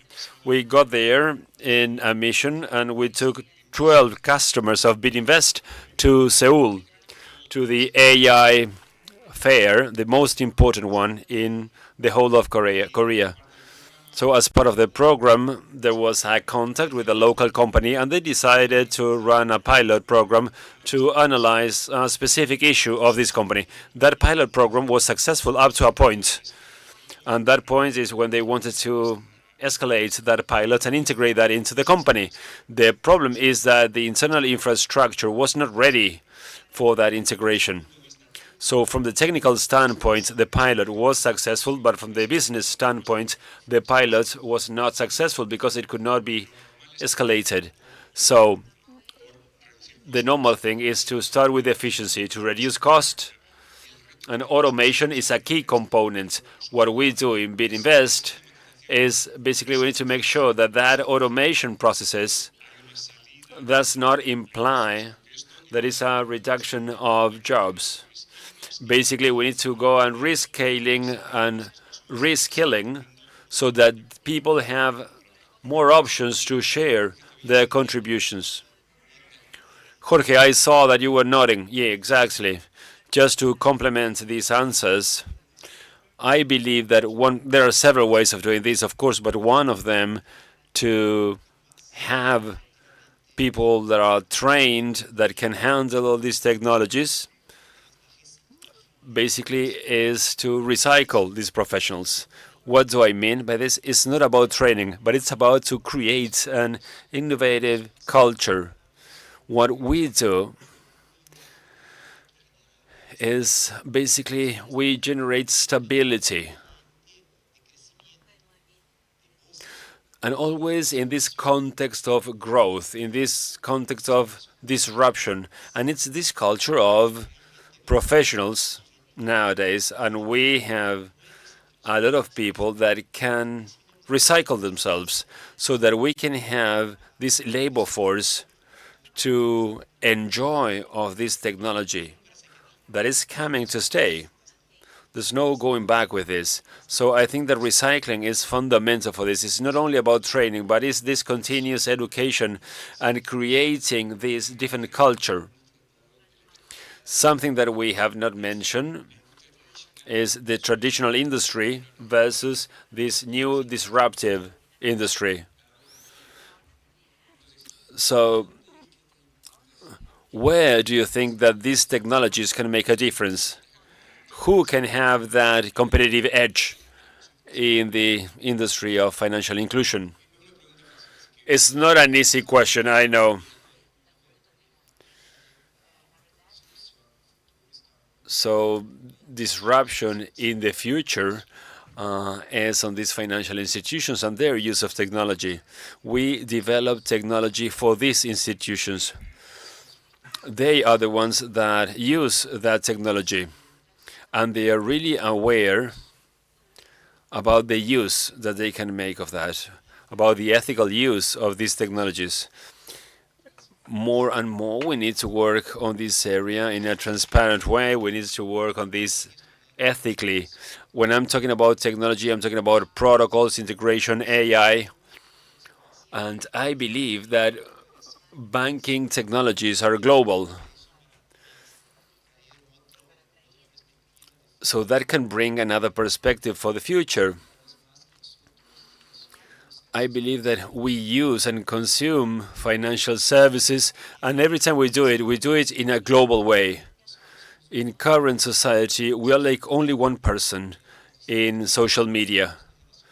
But when we're dealing with the banking system, that's different. I have a different relationship with Itaú in Brazil, Itaú in Uruguay, in Chile. It's another disruption that is coming, that is defined by regulations based on transparency. We have talked about AI throughout the morning, but we have not talked that much about data. And in the companies that BitLab invest in, that previous stage, there is the acquisition of use of data to use AI models. And that is not always available, let's say. I wanted you to tell us, how can we improve this? It's a basic condition, a basic pre-requirement, right, to work with AI, especially in deep tech. That is obvious, but I would like you to share something about that.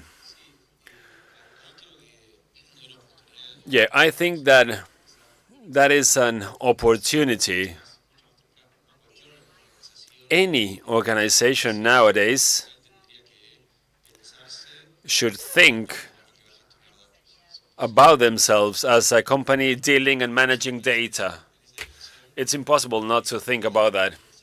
And before thinking about data intervention through AI or language codes, they need to think about how they're going to organize those data. And it should be cross-cutting in the organization, and they should all be committed.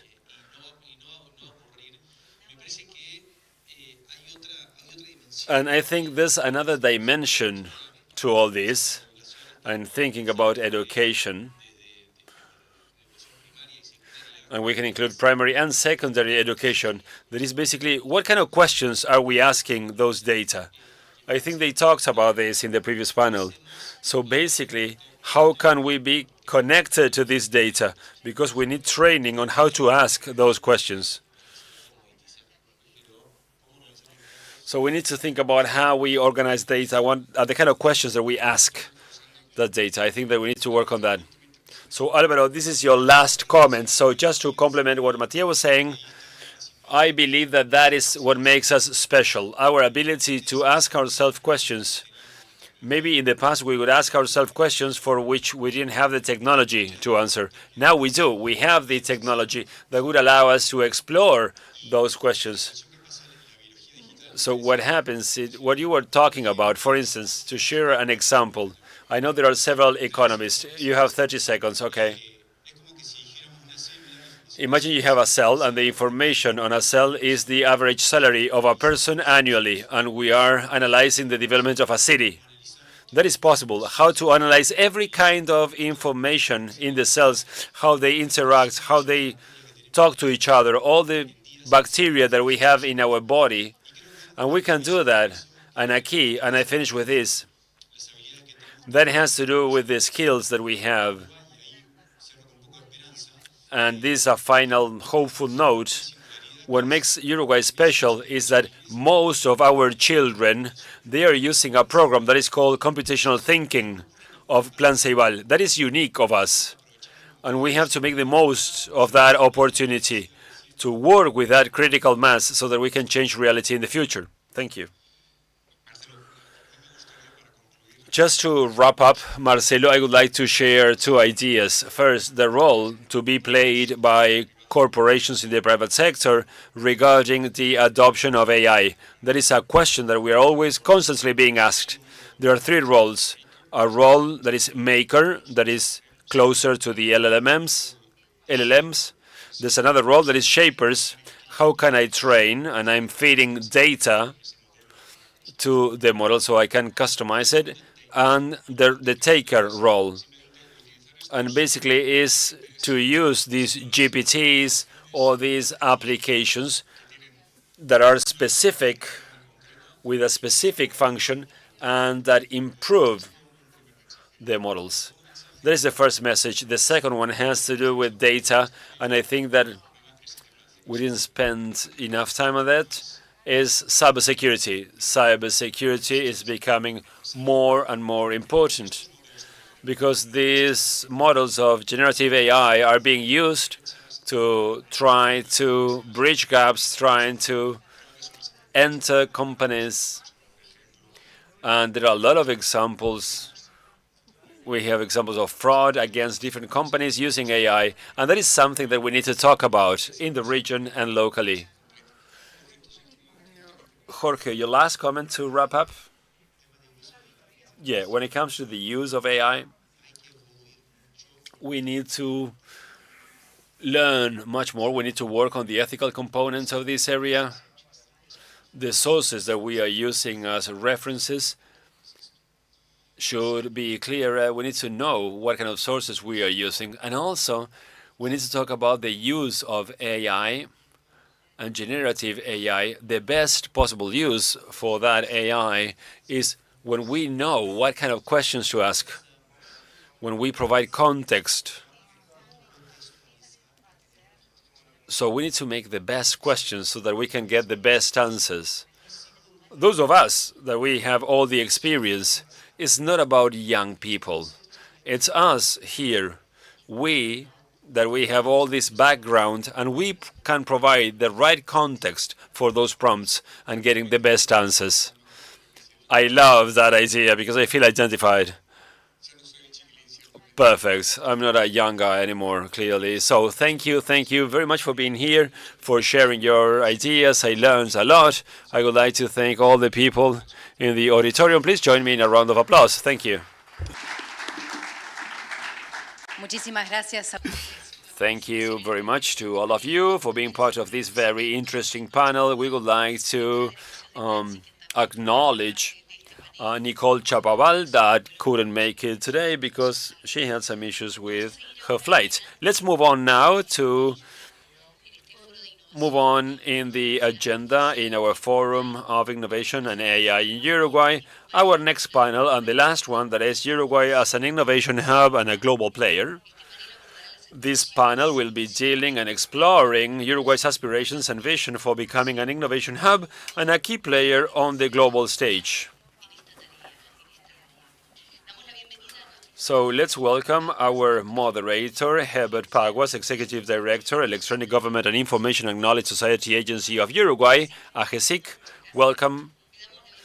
So now let's welcome our panelist, Leandro Folgar, President of Ceibal, Sabrina Sauseliskis, Executive Director of Uruguay Innovation Hub. Welcome, Sabrina. Amilcar Perea, that is the President of the Uruguayan Chamber of Information Technologies, CUTI.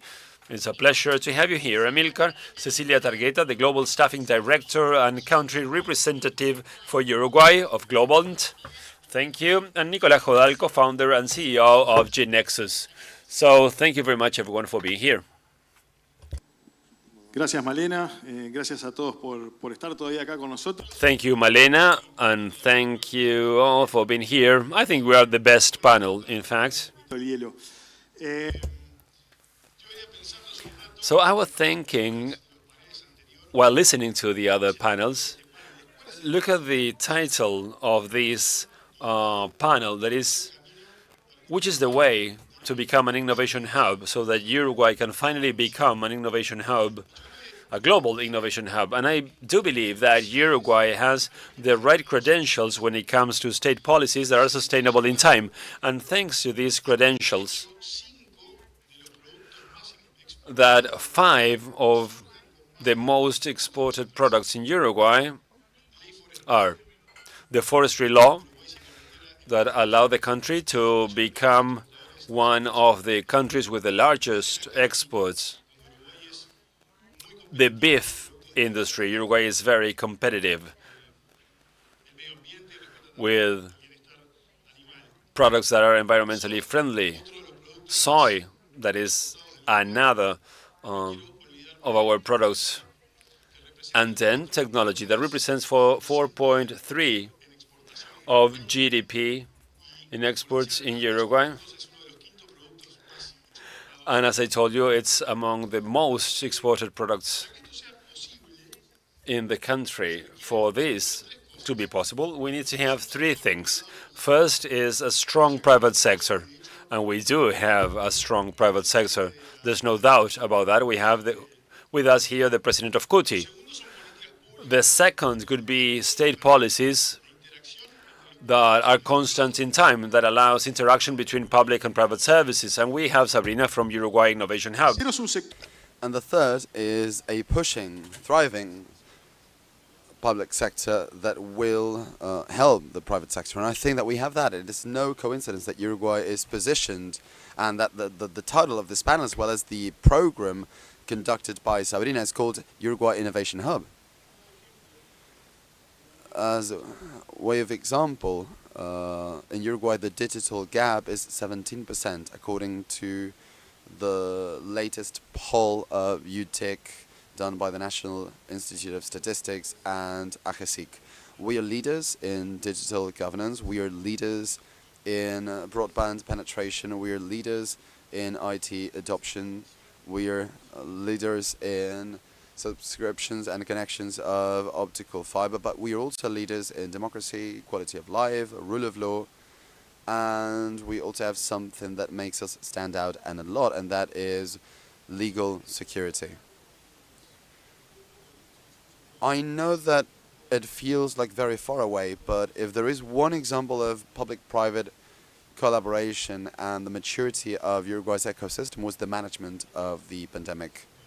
I have at least two people here, Nico Jodal and Amilcar. We worked together a lot to do this, and the result was two things. First of all, the private-public collaboration, and the second one, the level of maturity of the Uruguayan society and of our country. No one, if I ask you this straight, will know that the management was done with digital transformation tools, and that from the very President of the Republic till the very last dose of a vaccine was done through this way in a record time of 15 days. And I think that the fact that it was so seamless speaks very well of the maturity of our ecosystem and our society, both in the private and the public sectors. And by the way, Uruguay is making a lot of progress in becoming one of the 40 countries in the world in a regulatory sandbox, this based on an act that was voted for last year, that it is developing the concept of a government as a platform, which is basically to open the interoperability that was initially managed by the states for the consumption of private bodies, so that the state is not so much of a burden, and also the different governance strategies that this year will be concluded, one of which is the renewed AI strategy and the data strategy, the cybersecurity strategy, and the new digital citizenship strategy. I was listening to the previous panels, and very briefly, my opinion on AI regulation. Don't fix what isn't broken. You just need to pay a lot of attention to the international private sector, in particular the US sector, see where they go. We will have some news in September. I would recommend to our country to wait and see what happens, so that we don't have a Spotify case 2.0 of what happened a couple of years ago here in Uruguay. And finally, and ahead of what's coming up, because I think what the panelists can really give us are some of the foundations that I've just mentioned, and the challenges and the opportunities. This is why I think one of the big challenges here from now on that we will have to debate a lot as a country is energy sovereignty, free, cheap energy, clean energy and infrastructure. I think that in the next couple of years this is going to be a debate that will take place. Those countries that have cheap, clean energy with good infrastructure will move forward in the adoption of new technologies, in particular in terms of AI infrastructure. But Sabrina, let me start with you. What are the key sectors where you see more potential for innovation in Uruguay, and how is the Innovation Hub promoting growth in these areas? Thanks to all the participants for waiting until this last panel. As Heber said, it is the best. The program since inception had 3 verticals. The first one, deep technologies. We're talking about a number of technologies where probably AI is the vedette, but we also have robotics, blockchain, Internet of Things, fintech, quantum computing, so many technologies, so many deep technologies. The second vertical is biotechnology, which is also deep tech, but because of its features and its maturation times and the different characteristics, we are considering it as a vertical in and of itself. The third one is green technologies with a broad adoption, where you have electric mobility, hydrogen and its derivatives, and also technologies related to climate and the agro industry. You were asking me about the potential that I see in these different verticals. I think that something that's great about Uruguay's Innovation Hub is how every day we get entrepreneurs, we receive entrepreneurs that have ideas in different areas. It's good to say that the country is making a bet in this direction. These are very comprehensive verticals, but also they give us the possibility to explore new things. In deep technologies, I forgot to mention new space, and I think that Uruguay has a big role to play in this sense, and that is a number of services that we can provide from here to the space with a number of providers in the traditional supply chain that can be connected. So what tools are we developing? Earlier today, Minister Susana Arvelice was talking about all the elements that we have. We have agnostic elements. We have a company building program that Matthias in the previous panel from Critics is leading together with AT-Gen, that is focused on generating and boosting the creation of startups of biotechnology, and we will contribute to leverage the investment done by private companies in this sector. We also have we are also looking to get and leverage angel investors for investing in these verticals, and the network of open labs that seeks to do this. Precisely that entrepreneurs can develop their concept trials and ideas through licensing, equipment, technology, etc. Thank you, Sabrina. Leandro Folgar, president of Ceibal. Uruguay was the first country in the world to have the one laptop per child program. But of course there are other challenges in education. Raising a digital awareness and creating the professionals for the future. How important is the upskilling issue for the technological sector in Uruguay, and what strategies can be implemented by Uruguayan companies to ensure that workers will keep on developing relevant tasks? Okay. Good afternoon, everyone. It is a pleasure to be with you today. Sabrina was speaking. One thing that I was thinking, referring to the upskilling question in particular, one of the things that we do at Ceibal as a center for innovation at the service of education policy, so far from that initial project of one laptop per child, has no value in just being innovative for the sake of being innovative if we don't have innovation cells in different education centers in the country, and if they don't emerge, if we don't have different innovation cells and different teams of teachers and students that are changing the ways in which we do things. The same thing goes for Sabrina's role. The Innovation Hub is going to be rich in that there are pushing and thriving innovative organizations that can bring things forward. And for that to exist, Alvaro Pena was talking about UTech in the previous panel, and he compared Ceibal to sourdough, and I don't know that much about sourdough, but I was thinking of this notion of fermentation, of growing, and the truth is that Ceibal is developing specific actions for certain skills. One of them is that Ceibal universalized the teaching of English in primary school in Uruguay through a model of English through Ceibal, where they teach a class remotely and presentially, hybridly together, and the innovation is in the method developed by Ceibal of monitoring the quality of those classes and in the randomized controlled trials that we conducted to see the impact of all of this. This is where it was genuinely innovative. Sometimes we think that the innovation was in the fact that these laptops were delivered to the children, and that is what enabled innovation to happen. The other ability, the other skill has to do with leveraging computing science in favor of the lives and the lives projects of our students. When we had one laptop in the hands of every child, what we were doing is we were giving them computational power. But there are many other ways nowadays of having access to this computational power through the cloud, through the internet. So you need certain internet speeds so that you can have access to this multiplying computational power. And not only that, but now we have a technology that we are calling generative AI, which is associated to large language models that have produced massive products and that is in the pocket of every student. And for them to be able to use it, you need to change the perspective. And this is a new skill, which is about understanding yourself and the solution. And the word user is falling short. Sus patrones. This is an external agent that, because of its interaction patterns with humans, it is resulting in new cognitive processes in a different way compared to any other kind of technology that we had in the past.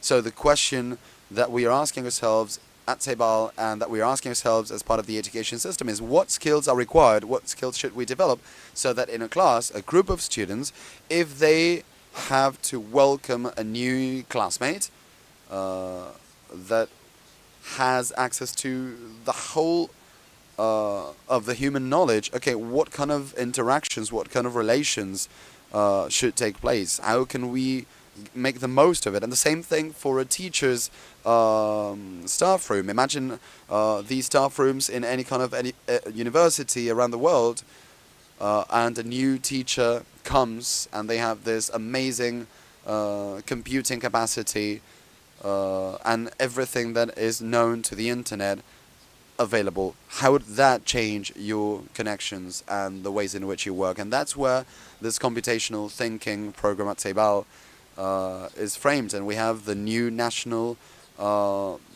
curricula that enables this computational thinking area.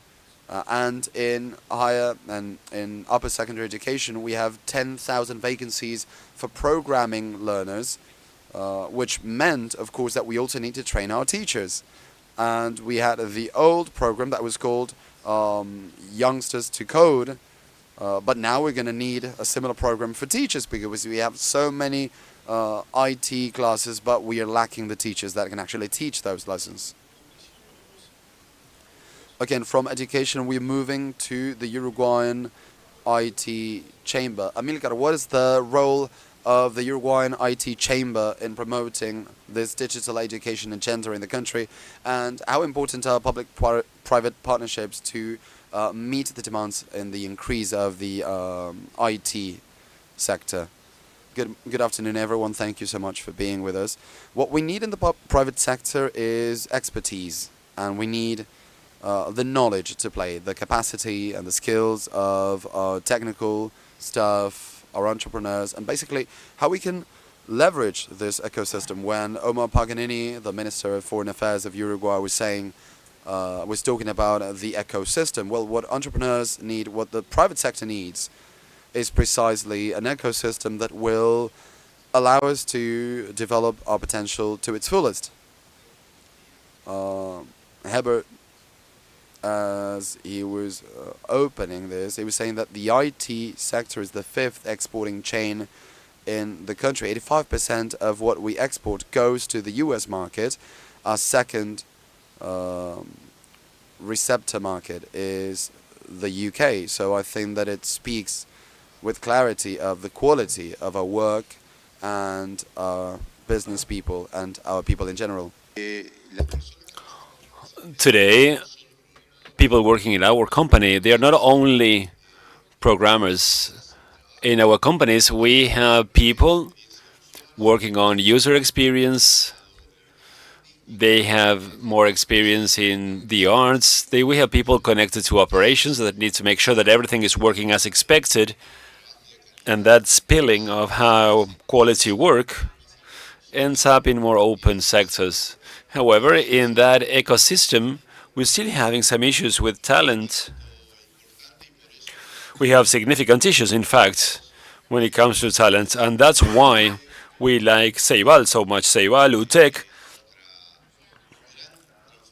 and all those agencies that are part of the transformation in education. And that takes, we know that we are improving, but that takes years, and something that we need to work on, something that we mentioned in this panel, and we have talked about this with the IDB And the IDB also supports us on that. Well, the IDB supports everything. That's amazing. We need to work on talent. We need companies, multinational companies, regional, at global level. We need them to be here in Uruguay, to install here. I see my friend Patricia from BASF, so that they can develop our talent. But it's really important to have that experience. So I think that we are doing really, really well. Uruguay is not a hub, it's a tool. But in our sector, we're facing some other challenges that are very important. Those figures that we showed, that we shared, that seem very good. If we continue doing what we are currently doing in the private sector, then we're not using the full potential available. Today, 70% of our exports is basically software development, consultancy services, and only 30% is represented by products. That means that the work by our collaborators, that is sold only once. We need to develop products. We need our business people, that 70% of those companies that are members of CUTI, those are companies that have less than 20 people, and we need those companies. I can see my friends from the banking system. I can see my friends from ANI. We need them to have access to instruments that would allow us to fund that effort of developing new products. So, summing up, we need less regulations, just the right amount of regulations. We need an ecosystem that focuses on knowledge. We love biotechnology, and in fact, we are inviting them to work with us. And what we really need is this international work, or working at international level, so that our companies that sell to the world can have better conditions when trying to compete with the others. Thank you, Amilcar, for that. Now, Nicolas Jodal, that is the co-founder and CEO of Genexus. Nicolas, which are the biggest challenges faced by companies when integrating AI?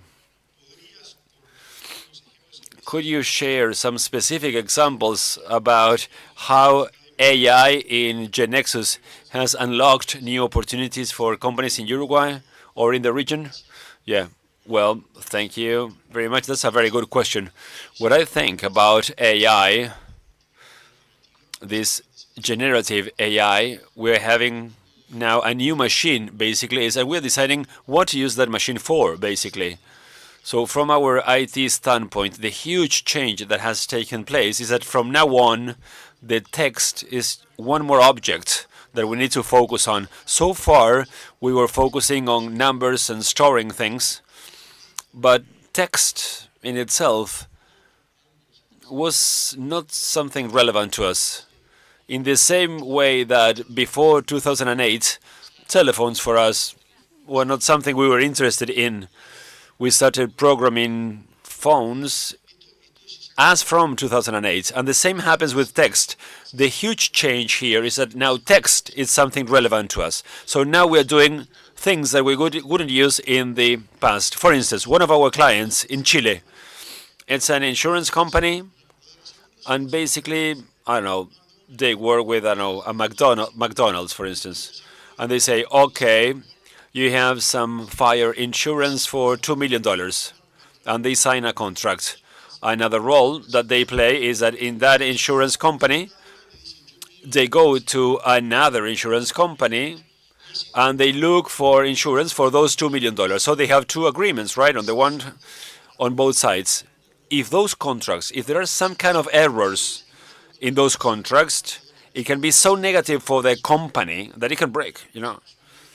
So if it says $2 million instead of 2 million pesos, the consequences can be very, very serious. So now, up to now, we had people reading those contracts looking for errors. Now, using our technology, what we do is automatically we feed those two contracts and the program tells us about the differences. And we can find those differences way faster than in the past. So that is a change. Now we are working on different areas. We are going to all companies now and asking them, okay, what kind of text do you work with? Because now text represents a lot of new opportunities.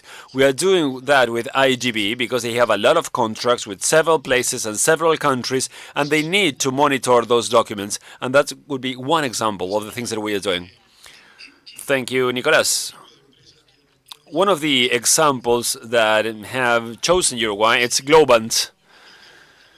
So, Cecilia, Amilcar told us a little bit about this. Which are the strategies that you think need to be followed to make sure that Uruguayan companies are still attractive for high qualified talent so that the country can continue working as a regional hub of innovation? Okay, well, thank you for the invitation. First of all, and something that we have mentioned in all panels, it needs to do with continuous training. In Globant, we have Globant University, and basically that is for our collaborators to be updated in the latest trends. And we also have a team that is always and constantly looking into the future so that we can be ready for the requirements of the future. And we do that also with society. We work with IDB, Mercado Libre, Digital House. We have a diploma or certified text developer that allows people to study programming. And we have several other cases similar to this one. We have training and boot camps and academies that invite other target audiences so that they can join Globant and they can start with their training courses as they work. Also, we need to have a business culture that promotes innovation and collaboration. And that should be constantly driving change. We, of course, work with AI to accomplish this. So every time we're working on a project, we invite those that are involved in the project so that they can think of different ways of doing what they are currently doing, but involving AI. That, I don't know, for a developer, maybe they can identify errors in code, or for a designer to increase or enhance their creativity. Also, international projection of the company, so that they are exposed to all the things that are taking place in the rest of the world. Our customers, most of them are in other countries, and that allows us to have access to the latest technologies, and we can base our work on that. Thank you, Cecilia. So now you will have 2 minutes each. Of course, this question is a little bit shorter, but I know that you can do it. Sabrina, when it comes to the Innovation Hub, what is their connection with research investigations to promote innovation and to promote new technological development? I'm going to be short. So when we talk about innovation, we need to talk about research. That is the base for knowledge generation, so that then we can have different opportunities for the market, providing new solutions. From the beginning of the program last year, we went through all the universities and research centers, public and private universities, to disseminate our program. And when we were thinking about how to design that program of company building connected to biotechnology, we wanted to tell them that this is an opportunity to use infrastructure in these universities for the startups that were being created, so that they can make the most of the infrastructure available. For example, just to show you a little bit of the involvement that we are having with the universities, we made a call for proposal for new laboratories, and we got proposals from 2 schools of UDELAR and from all the private universities, as well as from Clemente Estable. We know there's a lot of interest in this, in being part of this program, that we reach people, and for us it is key that people get involved in all these processes. Thank you very much. Leandro, how does Ceibal build and maintains this association with other educational centers, and how do they contribute to the progress of the educational overview of the country? We have two main areas of cooperation with educational centers, mainly through Ceibal Foundation, and also with the Fund for Education, the support to research of national and international universities in digital technologies and learning. But Ceibal also works with the private sector. We have suppliers and strategic partners that include very large technological companies, but also small companies. And there we have cooperation opportunities with them. And the best partners in general are those that allow us, just to use analogy, is just to basically those that allow us to work on the engine of our vehicle. We have that kind of relationship with several partners, basically where we co-design and co-develop the products that we are working with. Amilcar, which are the most promising areas when it comes to cooperation to technological companies and international partners? And how can these cooperations improve the global positioning of the country? Well, for us, working throughout the industry, the ITA industry is fundamental. In that sense, we do believe that we have a role to be played when it comes to alliances with different companies. Now that we have Cubo here in the country, and we know that Brazilian companies are not used to selling products or services to Latin America, and we can help them do that. With Sabrina, we were working in the ecosystem in Porto Alegre, so we do have experience on that. We wanted to convince several companies to come here to Uruguay to work. We believe that doing that throughout the industry, I can see Alfredo over there, and Alfredo was suggesting working with the rest of the chambers so that we can generate sectoral products focusing on the productivity of the different sectors in the country. So once again, the answer is ecosystems working together and having as many actors as possible and letting them know that technology improves life, productivity, and also positive impacts on the rest of the actors. And of course, that inclusion is something very important to me. Inclusion is not only about technology, but it also includes culture, society. Technology, of course, it provides a lot of things to society. Nicolas, how can low-code reduce barriers to new software companies in the country? And do you think that that contributes to the future growing of the technological context in the country? Yeah, I didn't have time to mention that, to include that in my previous answer. There's a revolution, not only about what we're doing, but how we're going to do them. I believe that in the future, systems are going to be completely different to the ones that we have today. But the way in which we rewrite those programs will be completely different. So one of the things that is going to happen, we're going to do everything differently. I remember some days ago, I had this guy from the development area, and he told me, look, this is not programming to me. We are going into a new area, into a new way of working that will generate in a low code or no code at all. That will allow a lot of people to start automating and creating systems in a way that in the past required an expert. That does not mean that we give up our computational thinking. We believe that that is crucial, and the big opportunity of this time we're living in is basically we have several opportunities as long as we have critical thinking, as long as we use our computational thinking. Just to disseminate one of the main areas of one of my colleagues here. Cecilia, para ir cerrando. Thank you so much, Nico. Cecilia, just to wrap up, how could diversity and inclusion policies help to promote a more innovative technological ecosystem in Uruguay, and what specific results have you seen that prove the value of diversity to promote creativity and growth? as I was answering the first question today, I talked about an organizational culture that fosters inclusion. We have one of our pillars, which is be kind, and that is a guideline that gives us a framework of reference both for our sustainability and our diversity, equality and inclusion policies. We work actively so that this is an end-to-end process in our business.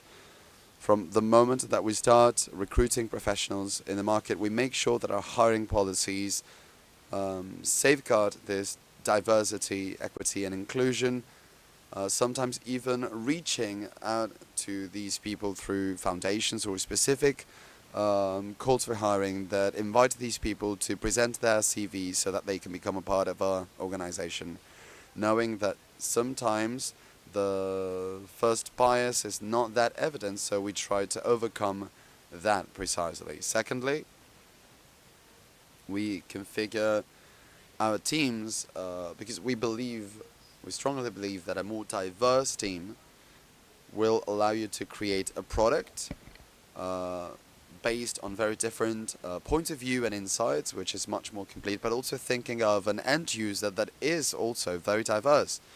So I think that we have to change that mindset in that inclusion is not something that it's okay to do for the outside, but rather the benefit that that entails to the products that you are developing and the people that are a part of your company. Okay, very good. We have spoken about innovation, research, entrepreneurs, the power of the public sector, the economic spillover, the issue of talent, but we have also talked about continuous ongoing training, company culture and how to incorporate AI in company culture. We've talked about thriving and innovative organization. But last, and I think that we had a very interesting invitation that I would like to extend to everyone, which is how are we going to rewrite the world, not in code, but in a figurative sense. Thank you for your attention and thanks to the panelists. Muchísimas gracias. Thanks a lot to this panel where we had the chance to hear about the opportunities and the road that Uruguay is going down to consolidate itself as a global innovation hub. And we're coming to the end of this Innovation AI Forum of Uruguay. On behalf of the Inter-American Development Bank, the Uruguayan government, I would like to thank you for joining us.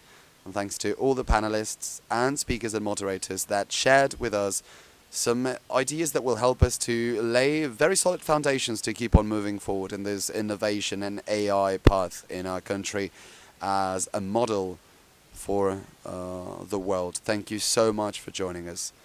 I would like to remind you, to those of you that confirmed it, that we're going to have a networking lunch. We would like to keep on talking to you and for you to have the chance to talk to one another. It will take place in the Innovation Campus of the Uruguay Innovation Hub. If you go out, you turn right, and you will see the totems guiding you to the building called Los Robles, where lunch will take place. At the end, after 3 o'clock, we will have a special presentation of the Uruguay Innovation Hub in the very same place.